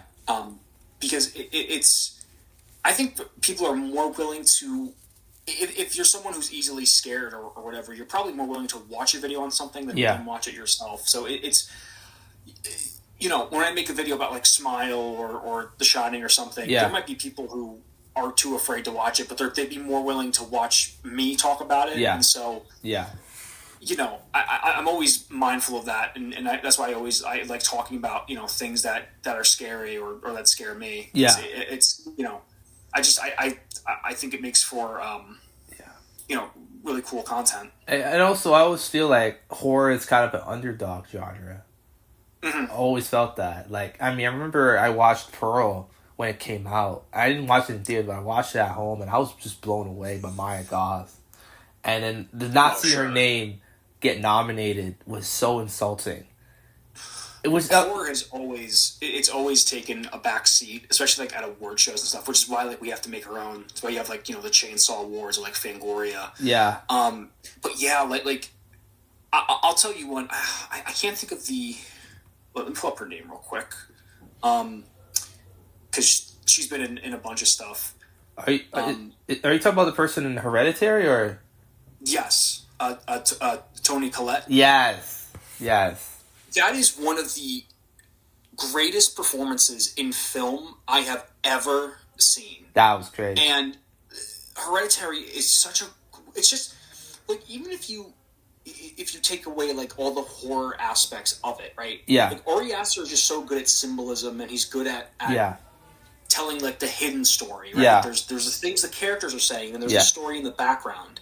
And it's one of the greatest examples of that, but of course, it doesn't get recognized, unfortunately. I mean, the fact... I don't want to go on a tangent, but the fact... I remember seeing those Oscar nominations, right? I was over... Because I was over in Pakistan. A lot of my relatives live there. I'm Pakistani, by the way. If you didn't know that. And I remember I wake up, right? And it's like 8-something. I go on my phone. And I go on Reddit. And then I click on the Oscar site because they posted it on the movie subreddit. And I did not... The fact I didn't see Margot's name on it. And the fact I saw Ana de Armas, Blonde, a movie that was universally panned by everybody. And I'm like, what are we doing here? I'm like, that's when I lost all faith. Oh, it sucks because, there's so many great performances that get overshadowed. And there's so many great movies that, it just... It sucks to see. I'll give you another one. Essie Davis, she was the main actress from The Babadook. Yeah. One of the greatest films of all time. Yeah. And she did phenomenally. And again, it's just, it sucks that horror doesn't get recognized. I'm hoping that could change one day. Yeah. But I mean, if Everything Ever All at Once could win something like it did, then maybe anything's possible. But again, people got to be open-minded. And also, I think people got to realize that, like, horror is not just, like, a joke, or it's not just something that... It's not a phase. I think people get that confused. Right. Like, horror, people used to just think that goth people and people like that, that's just a phase. Everybody watched Blair Witch back in the day, and then they were over that. No, like, horror is its own institution. What's funny is how the most respected time for horror was at the very beginning of filming. Like, if you look at the silent era, things like Nosferatu, the Cabinet of Dr. Caligari. When film first came out, everyone wanted to be afraid because I guess this was it was during the very late 1910s, early 1920s. This was a time when life was, I guess, more mundane, and you just didn't see out of the ordinary things. So then you see something like Nosferatu, and that was, people were probably passing out. Like, not even like in the way we said, paranormal activity was so scary, people are passing out. Like, no, people really passed out. Yeah. And even, in the decades later, in the 30s, you had, when the Universal Monsters came out, you had, Lugosi as Dracula, you had Karloff. Yeah. As Frankenstein, you had, Lon Chaney as the Wolfman. Yeah. And I love all those movies, by the way. Yeah, those movies are great. I love them. And so that was probably the most respected era of horror, was when it was just starting and people wanted this feeling. And then I don't know what happened. It went away. It's not that it just went away. I just think that there's a lot of these schlocky franchises like Texas Chainsaw. You had the Halloween movies, you had Underworld, you had a lot of Resident Evil, and a lot of people, when people think of horror, they think of those things. And while those things had good movies in them, except for Underworld, I don't like that at all, except for Kate Beckinsale. That's not horror. Like, that's not horror at all. Like, it's just, like, that's just silly to me.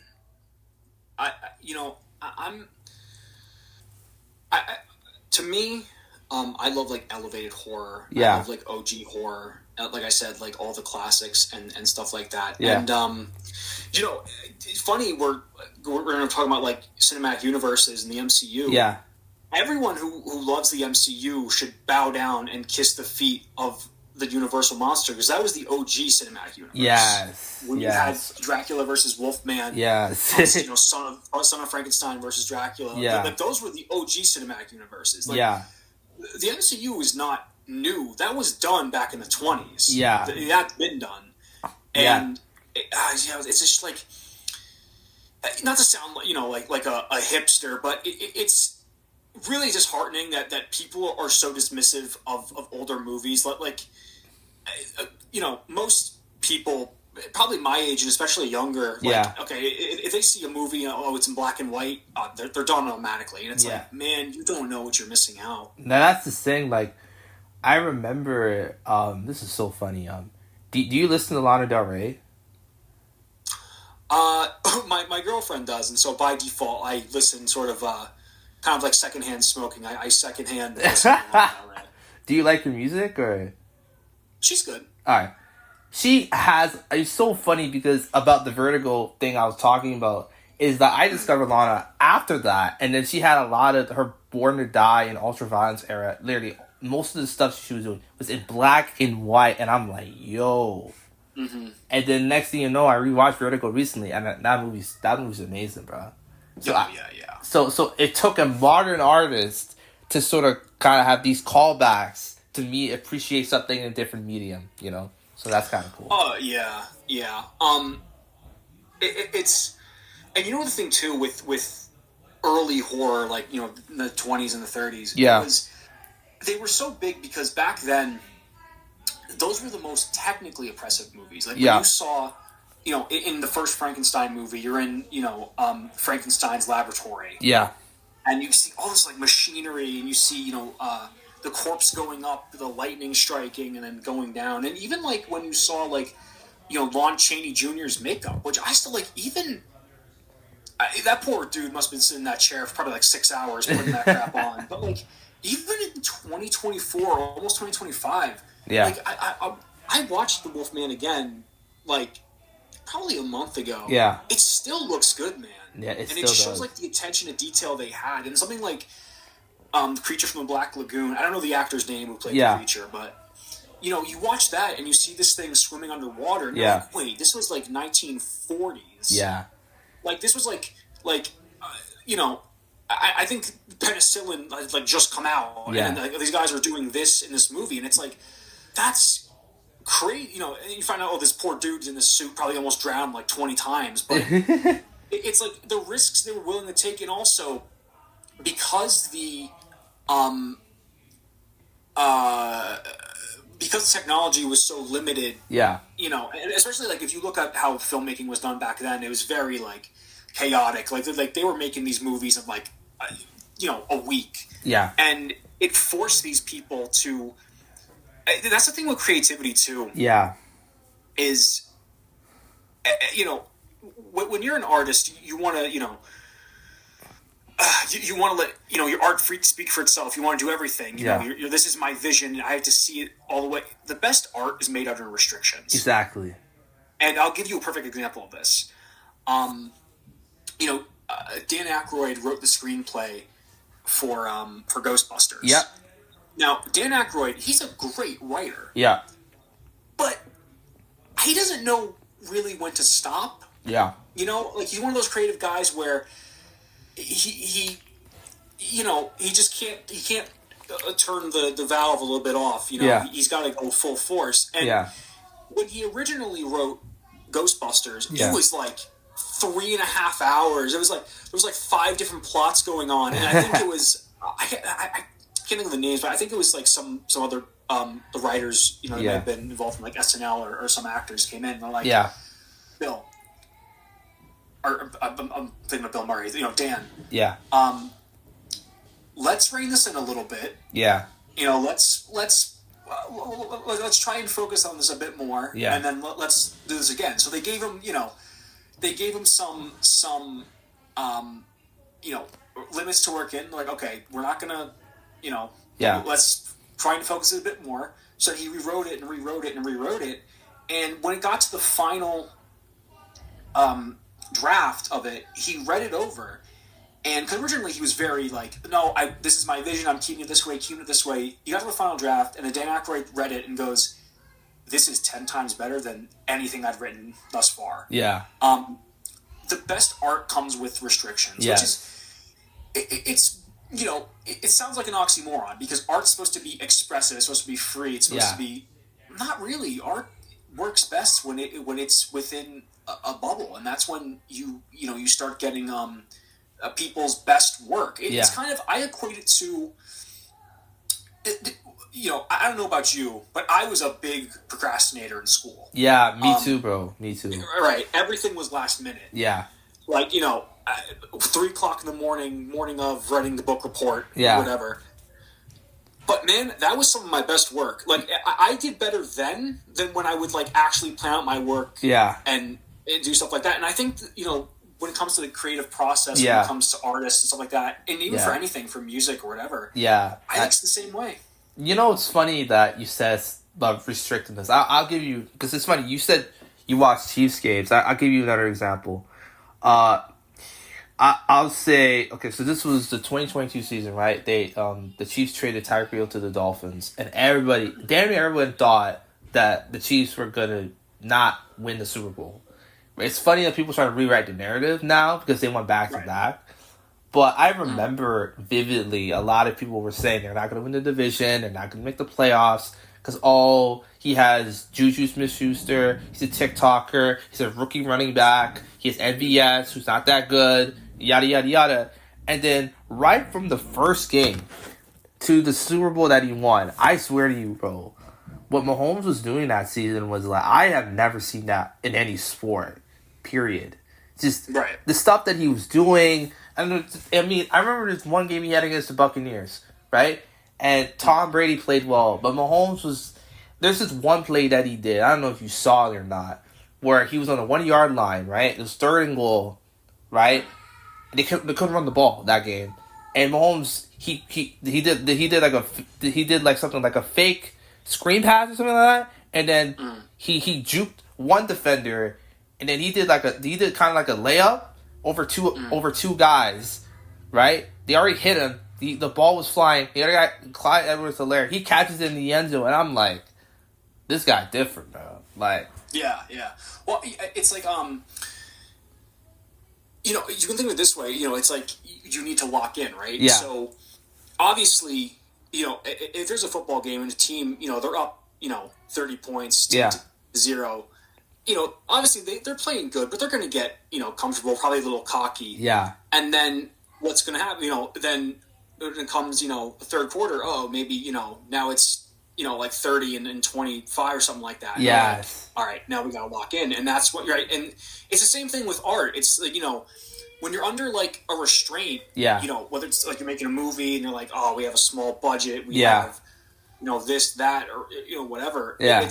You got to lock in. You're like, okay, we got to get this thing done. There's so many movies that are great examples. Like the first Rocky movie was like that as well. Like, you know, Sylvester Stallone took like, I don't know, was it 3-4 years, wrote the script and gave it to the producers. He wanted to act in it. They didn't want him to act in it. They wanted like Nick Nolte or whoever.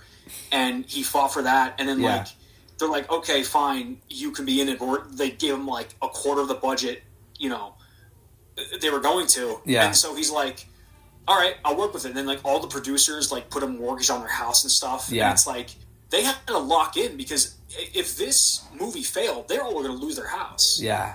And it's like, okay, maybe you don't have to take quite as drastic measures in every circumstance in life, but it's, you really, you know, whether it's, you know, like a football game or start a YouTube channel, you do need like the all or nothing mentality. Like, it's kind of like what we said earlier. You can't get comfortable. Like you have to, you know, there is such thing as like healthy pressure, right? Yeah. And like every time you upload a YouTube video, you should be like, all right, you know, forget whatever video I just did. Let's say that video failed and you know, got no views. Let's make this one and let's pretend like my whole career depends on it, right? Yeah. You know, and that's what's going to get you, I think, the most success in anything. Yeah, that's so true. That's so true. Mm-hmm. How do you deal with criticism from like your contemporaries or people that are fans of you, or even people who don't like your content in general? How do you deal with that? I'll say this. This is a quote I heard. I don't remember where I heard it from, who it was from, or whatever. But I repeat it all the time because it's such a great quote. Never take criticism from someone you wouldn't take advice from. Yes. So, if I have a fellow YouTuber who critiques something of me, that's when I lock in. Yeah.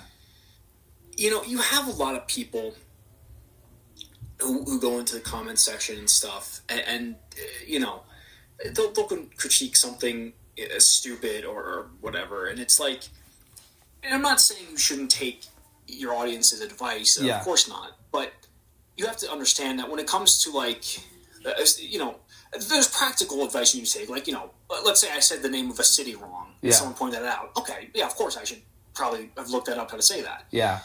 If it's something like if it's just some dude, you know, with like, you know, a default YouTube profile picture and like 2 subscribers, and he's like, bro, pacing this video sucked.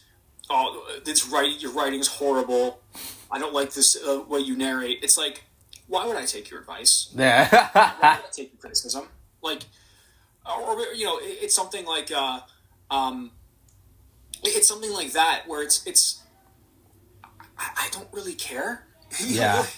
Because at the end of the day, like, you know, you're making the content, right? Like, they're not making it for you. Exactly. Like, and people also, I mean, they get upset over like the smallest things in the world. Yeah. It's like, I don't really care, quite frankly. Yeah. You know? It's like something that like annoys me is people will be like, you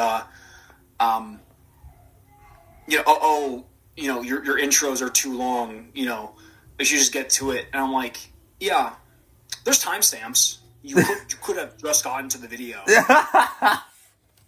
You could have just done that. Yeah. So when it comes to like practical things, you know, like, hey, your music might have been a little too loud, or you know, stuff like that. Yeah, of course, listen to that. Yeah. If someone's trying to tell you how to make your content, and you know, these are people who've never uploaded, or they have, you know, 500 videos and 4 subscribers, there might be a reason for that. Yeah, it's funny because I'll bring it back to Kanye. He has all this unreleased music. One of his songs got leaked.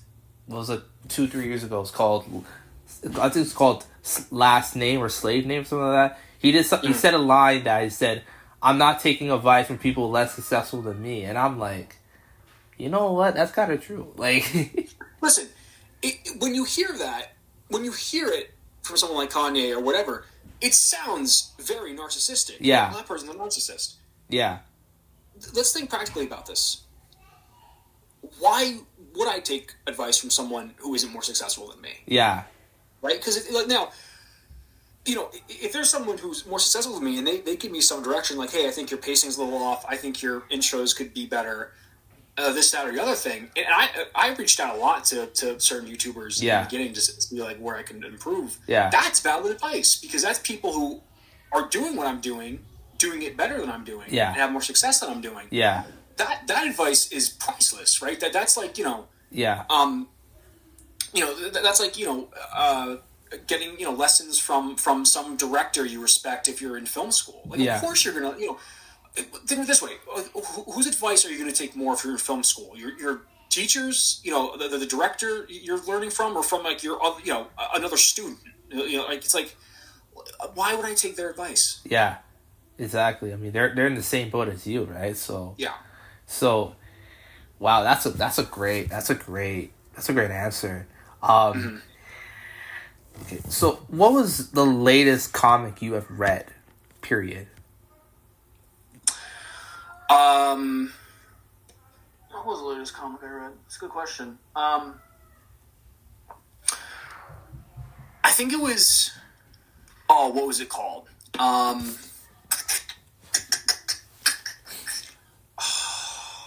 It was good too.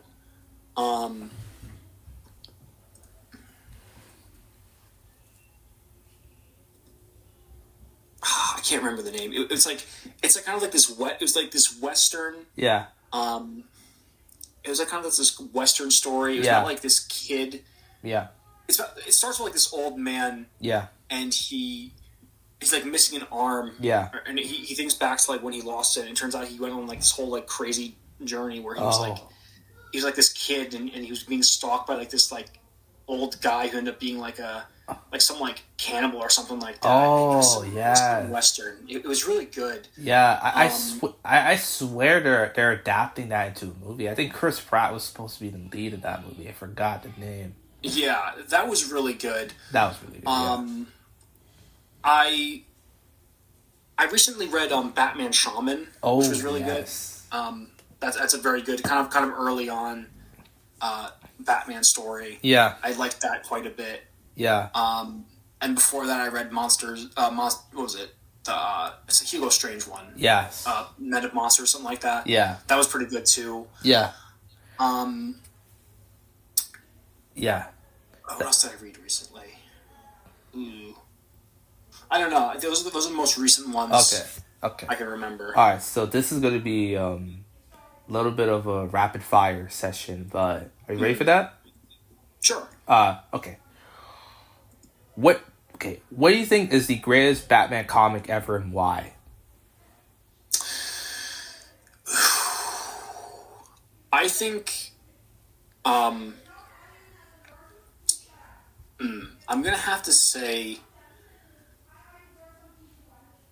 probably I'll say Long Halloween. Oh yeah, that's a good one. I think my opinion could probably change on that depending on what day you ask me, but yeah. Long Halloween, I would say, because it showed... It's a rare example where Batman ends up kind of failing as a detective, where he actually didn't solve the mystery. Yeah. And I thought that the overall... The mystery was really interesting. Yeah. I think... I loved the idea of, like, the holiday killer. Yeah. I loved the art style, especially. Yeah. So I'm going to say, as of today, that's the best one. But again, that one's going to change depending on when you ask me. Okay. What do you think is the most underrated Batman comic that people should read ever? Couple ones for that. Yeah. One of them I talked about, Batman Night Cries. Yes. Very dark comic, very dark subject matter. Yeah. But really good. Yeah. The other one I'll say is Batman Ego. Oh, yes. It's a very self-contained story. Yeah. It's, Batman, he's having, like, this internal struggle. Yeah. And he's inside, like, the Batcave, and his, like, it's kind of like a Jekyll and Hyde story, where, like, he ends up manifesting this, like, giant bat monster that it takes form and kind of, like, torments him. Yeah. It's like an internal struggle. It's very good. I don't know if I'd call it underrated, but I think not enough people talk about Batman Year One. Oh, yes. That's a very great comic. That comic has both my favorite iterations of Killer Croc and Alfred. I love the Alfred in that comic. Yeah, that Alfred was that guy was that guy. I love that Alfred, and I see kind of a lot of parallels between the Batman movie and Batman Year One, especially with Andy Serkis's version of Alfred. Yeah. So I liked that a lot. Yeah. Yeah, that's a great one. One comic I think will do so well as a movie, and actually as a potential like end of the Batman trilogy, is Batman: The War of Jokes and Riddles. I know that comic isn't for everybody, but when I first got my hands on it and I read it, I'm like, this is something else.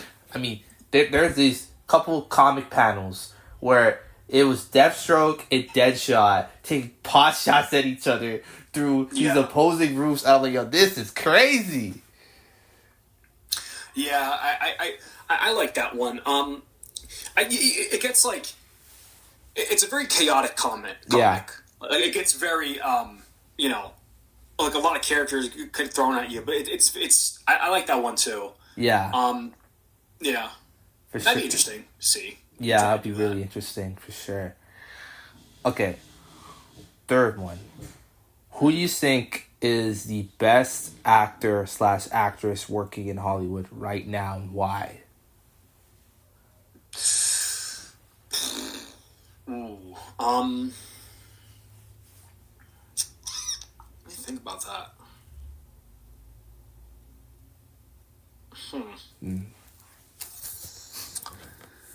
It's I watch new stuff, a good amount. Yeah. I like Tom Hardy. I think he's really good. Oh, that guy's a beast.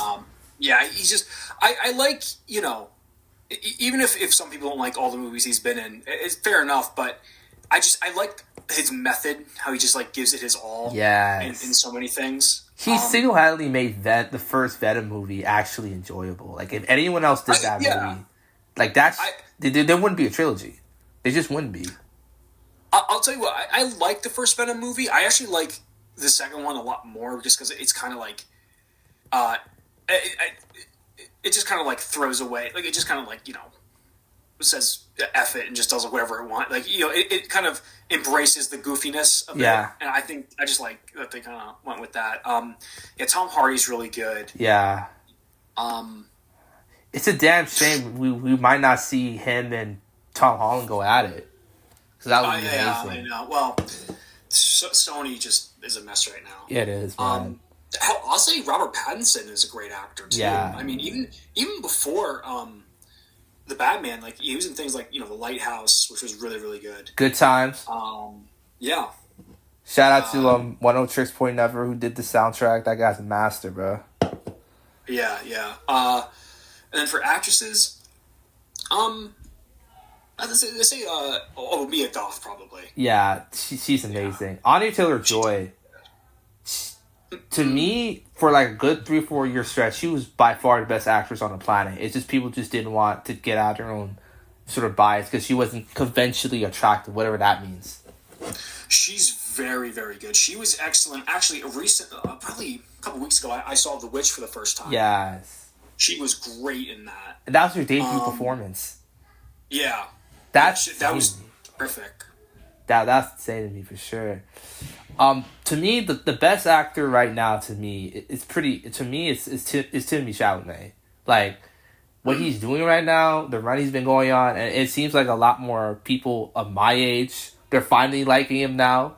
Because I remember I was talking to one of my guys back in the day, just 2-3 years ago, and I asked him about Timothée Chalamet. He's like, oh, that guy?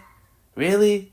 And now they're all loving him now because he did this thing with Nardwuar. Do you watch Nardwuar? Oh, yeah, I've seen Nardwuar.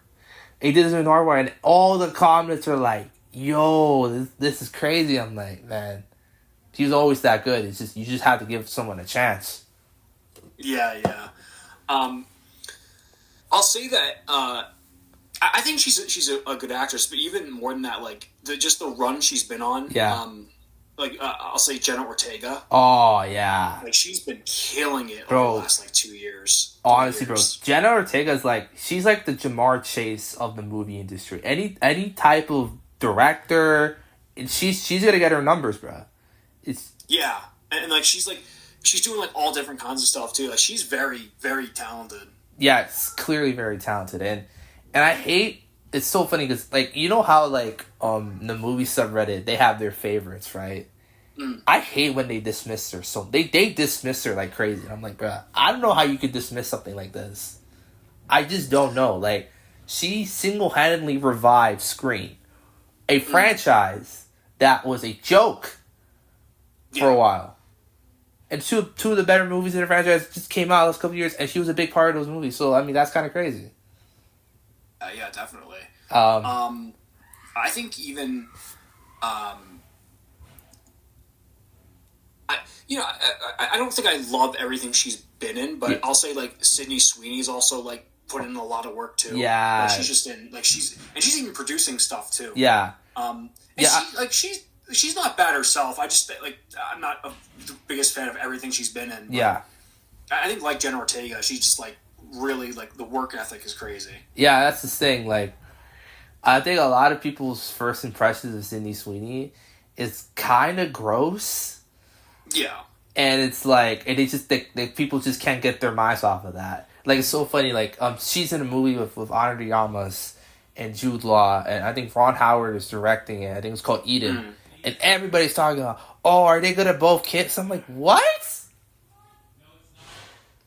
Yeah, it's very, it's unfortunate too, because she is very talented. Yeah. And she clearly loves film too, because I know, like, she produced Immaculate. Yeah. And she, like, really campaigned for that to get made. And I know, like, she, you know, like it was a pretty well-grounded, you know, horror. And I was surprised that, like, someone like her would kind of campaign and want to get something like that made. Yeah, I mean, like, it's so funny because I remember the trailer came out, and I go on and it's so funny. I swear these things keep happening when I wake up for some reason. Uh-huh. And I wake up, I see the trailer, and okay, this is kind of cool. I go on the comment section, and everybody say, "Oh, Sydney Sweeney in a nun outfit. What's gonna happen next?" I'm like, bro, what are you talking about, man? Like, but, I swear everyone's a gooner now, bro. It's crazy. It's crazy. Another question. What is your favorite album of 2024 that you've been listening to recently? It doesn't have to come out. Dude, I'm telling you, like, I'm an old man. not literally an old man, but, like, I just I listen to a lot of old, like 80s and 90s and stuff. Oh, okay. I don't like again, most of, like, the new age music I hear secondhand from, like, my girlfriend and your friends and stuff. Yeah, like I did. Well, when did Chaperone's last album come out? Maybe that'd have to be my answer. Oh, okay. Rise and Fall of a Midwest Prince. I don't even know if that was 2024, but that was 2023. That's a great record. That's great record. Yeah, that's just what I hear the most often, and I actually like her as well too. All right. I'm gonna put you on some artists, okay? And I think these artists would actually fit in with what you're doing. Actually, okay. One guy, his name is Knight Lovell. He's a hip hop artist, but a lot of his music takes a lot from, like, grunge and sort of kind of emo. But he has a sort of hard trap sound, and I would really recommend you check out his alter ego. He had, like, an alter ego back in 2014. It's called I think it's KLNV, and there's this song that he did. It sounds a lot like, you know, Kurt Cobain, and it's really, really good, man. I think you should check it out. You know what? Before he died, I was a big fan of Juice WRLD. Oh, yes. I think I liked him because of, like, he kind of, like I feel like, I don't know if he was, but I feel like he must have been a fan of, like, Nirvana. Yeah, he was. When he sang, like, he had kind of, like, the raspy voice, like, Kurt. I think he talked about that in music, interview. Like, had a lot of those grunge undertones, I feel like. Yeah, and also, the guy was... I remember he did this freestyle. He did it for an hour straight. I'm like, whoa! Like, I didn't know he had that. And then a couple months later, he dies. I'm like, bruh, like, you gotta be kidding me here. Yeah. Okay. Alright, so... Another question. Have you watched Tron Legacy or Tron or that franchise in general? What are your thoughts on it? Not really. I've seen, like, bits and pieces, but I've never, like, sat down and watched the movies. They look cool. Okay. Was there a video that you done, but you scrapped it at the last minute because it didn't fit what you're doing or your vision, or it didn't look that good or whatever? So both of... Yeah, you know, a lot of the videos that are on my channel actually were scrapped at one point. Like, really? The Shining one I scrapped. Wow. I Saw the Devil one I scrapped. You know, I think for me, I go so hard into one script or one video, I kind of get burnt out. And I end up like, okay, I don't want to talk about this anymore. And then when it came to, like, I saw The Devil in the Shining. I went back a couple months later with a new set of eyes, and I'm like, okay, I can go back and do this now. I'm trying to remember. There probably was something I ditched and just didn't. Well, I'll tell you. Before I made the Arkham Asylum video, there was another video I had actually kind of completed. Yeah. It was based on a Junji Ito. Oh. No, not Junji Ito. It was a Kezio Ume's manga called Orochi. Oh yeah. And I love Junji Ito and I love Kazuo Ume's. Yeah. And Orochi's like, it's really cool. It's if you've ever read Junji Ito's what is it? Tomoe. Yeah. It's very similar. Yeah. And I wrote the whole script, recorded the video, but I was so new to like video making recording that I didn't like realize my microphone was picking up like the fan on my mic or something, so the audio was just like unusable. Oh my god. And like I didn't really know how to like edit audio at that point, so that one I scrapped. That's one I'd love to go back to. Yeah, that would be really cool if you do that. I don't know, you don't have to answer this question, but what's your background? Like educational background or personal background? Yeah, I mean, I'm from the East Coast. I don't like to give specifics because I'm very... You private, right? I am. I think for two reasons. One, it's for safety, but also two, when it comes to my content, the kind of creepy side, I think it works better as me being a voice behind the scenes. Okay. I think it just works better for my content. But, that's fair. That's fair. I don't know. I was born, in 2000. Grew up pretty regular, I guess. Yeah. I'm from the East Coast. Yeah. I had a lot of the same interests I have now as a kid, like gaming, comics, movies. During high school, I was sort of like a drifter, but not in like maybe the way people use that word. Like I like every couple months I was in like just a new friend group, not because like I had any bad blood or made enemies. I just seemed to like shift every once in a while. Like I worked in different types of groups. I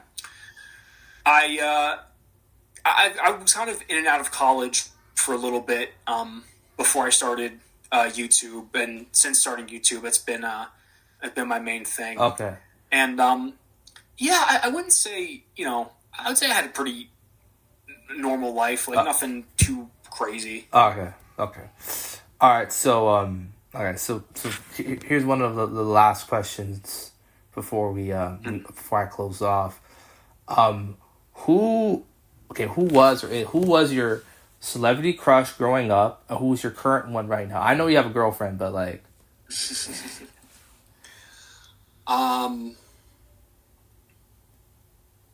celebrity crush growing up. Yeah. Let me think about that.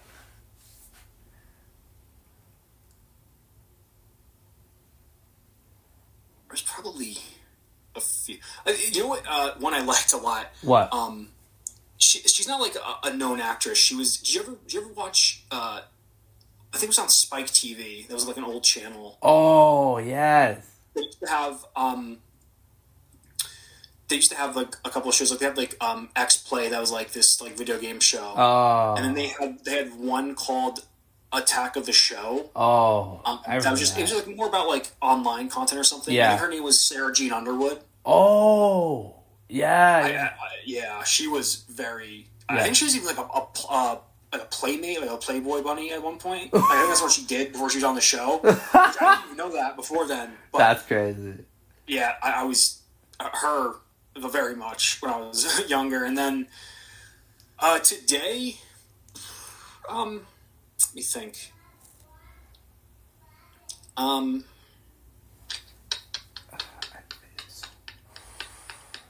I'll say like Emma Stone or something like that. Oh yeah, she's cool.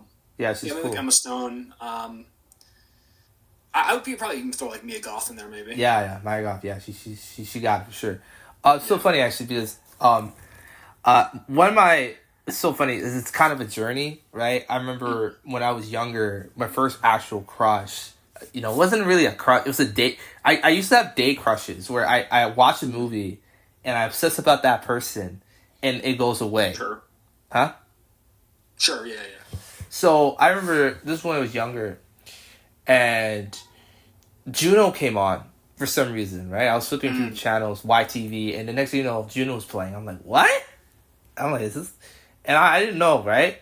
And for some reason, when I know she's Elliot, but Ellen Page comes on the screen, I'm like, whoa. It is weird because one of my current video game crushes is Ellie, and Ellie does look like a lot of young Ellen Page. So there's kind of that connection, right? And I know a lot of guys have said like a young Elliot Page. Yeah. So, and then it turned into, then afterwards, then there was a bunch of years after, then I was in middle school. It was like 2016. And then I was into Tove Lo. And do you know who Tove Lo is? I don't think so. She's like this pop singer. She had a couple big songs back in 2014. And then it turned into Lana Del Rey, and that was the one that stuck to me still, right? Even though it's not as prominent as it was the first 7-8 months, because those, I don't know why, I felt like I just jumped into a world that I had I couldn't understand if I still loved it. And then it was Kalani, she's an R&B artist, and then it was Emilia Clarke from Game of Thrones, shout out to her, and then it was a bunch. Then Ray. She was like an R&B artist. She's big now because she blew up like last year, and then it kind of stayed that way, and then 2021, I think it was. And then it's funny enough, because I moved to Germany, in during the pandemic, right? Okay. And then this it's so funny. One day I was on the bus. We were just traveling around the city, right? Me, my dad, my brother. He was like playing this game with a couple of friends he made over there. And I started thinking about Haley Steinfeld for some reason. I liked her, but I didn't like. And I started obsessing over her. And then next thing you know, I come back a year later, and then I tell you the story. Because I live in Port Credit, Mississauga, right? It's like we're near the shoreline of Lake Ontario. Right? And I start walking to Square One. Because Square One is one of the bigger malls in all of Canada, right? It wasn't that far. It was like an hour walk, I thought. And it started getting dark. I'm going to turn back. Before I turn back, I see a pink bike. And for some reason, I just pay attention to myself. I don't look at other people. I don't know if you're the same, but... Sure. Bike just speeds past me. And for a split second... I see this person, and she looks exactly like Millie Bobby Brown. And that's when it clicked. Even though, clearly it wasn't her. Like, well, yeah, she was filming Stranger Things season whatever, right? And she's still number one. And it's funny because I want to sort of bring back to the criticism point, because the amount of criticism she gets now compared to when she started out, it's so disheartening. She hasn't done anything. Oh, she's and I'm like, and it's just like, oh, she's bad at acting. She can't. Hold on, bro. The guys that you like, they can't do that. But you guys are writing fucking paragraphs about them being the worst thing since sliced bread. Like, there's a lot of empathy in that as well. Yeah, sure. People, there's sort of this natural instinct people take on where they just sort of like seeing the person that rose up to the top to fall again. I think, for some people, I think a lot of people should recognize that, like, a lot of this criticism is just, like, baseless. But, you know, for some people, it definitely affects them more than others. Yeah, for sure. One last question is, what do you think is the greatest horror movie / who you think is the greatest horror director ever, and why?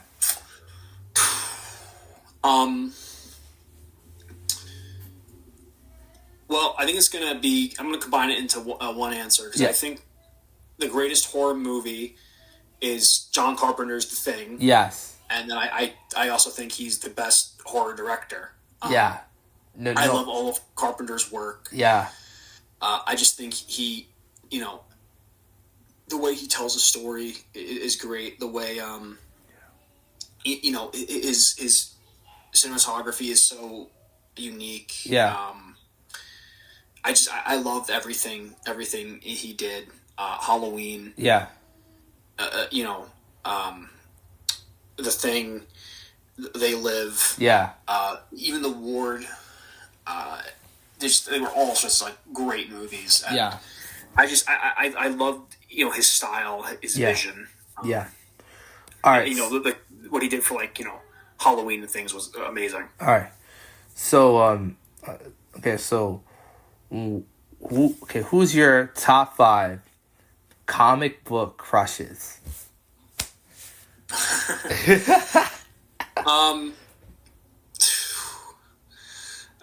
Man. I probably just, like, some generic ones, like, you know, like Catwoman, Wonder Woman. Yeah. Poison Ivy, probably. Yeah. Probably Harley Quinn. Yeah. And then, I'll say, who else?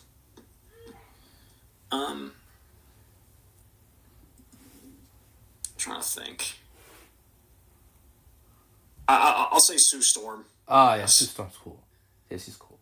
My top 5, it's good to be in order. 5, I'll say Harley Quinn. For sure. 4, Bleeze from, she's like a Red Lantern, but, like, when I first saw her design, I'm like, whoa, they were cooking with this one,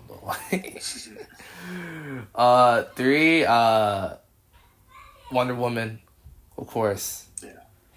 2, this might shock some people. I'm gonna say Terra from, I know, when I was younger. Oh, Teen Titans? Yeah, when I was younger. I also honorable mention Starfire, Mother Mayhem, for some reason. I don't know why. 1 easily is Raven. Like, she's my favorite character, period. Like, fiction. Yeah, like, I love her so much. I think Raven awoken a lot of things in a lot of young kids. Yeah. It also, back in the Cartoon Network days. Yeah, I love that show. It's so funny because there'll be times where, like, it's funny because I go to Humber College for, like, broadcast radio, and there's this computer lab, and sometimes when I'm not doing work, I'll just be like, I'll listen to some, like, Kanye or something like that. I'll just be looking at images of her on Pinterest. It's so funny, like, and no one says anything to me, so. Bit of a life hack. So yeah. There you go, for sure. It was an honor having you. It's funny because I linked. It's funny because you asked me to link my channel to you, and I really, really appreciate that you came out, you showed out, you gave a lot of great advice, a lot of great conversation points and all that stuff. So yeah, it was an honor having you on this Renegade Podcast episode, and I hope you have a nice day. Yeah, no problem, man. It was fun. Like I said, I'm always willing to help out anyone who reaches out. So thanks for having me on. Yeah, for sure. Last question. Is this the first time you did an interview of this format? I did an interview a couple months ago with a friend of mine named Seek Donnelly. Yeah. That was, like, the first interview I did. I asked him to. It was when I was making the Batman Night Cries video. I used a part of his video, and I had asked him beforehand if it was cool if I used some of his video, and then we kind of got in contact, and he asked me on the show. So he's a good friend. So Yeah. no, I don't do interviews very often, but I'm always willing. Yeah. Thank you, bro. Thank you so much, bro. Hope you have a nice day, man. And maybe we can collaborate later on for sure.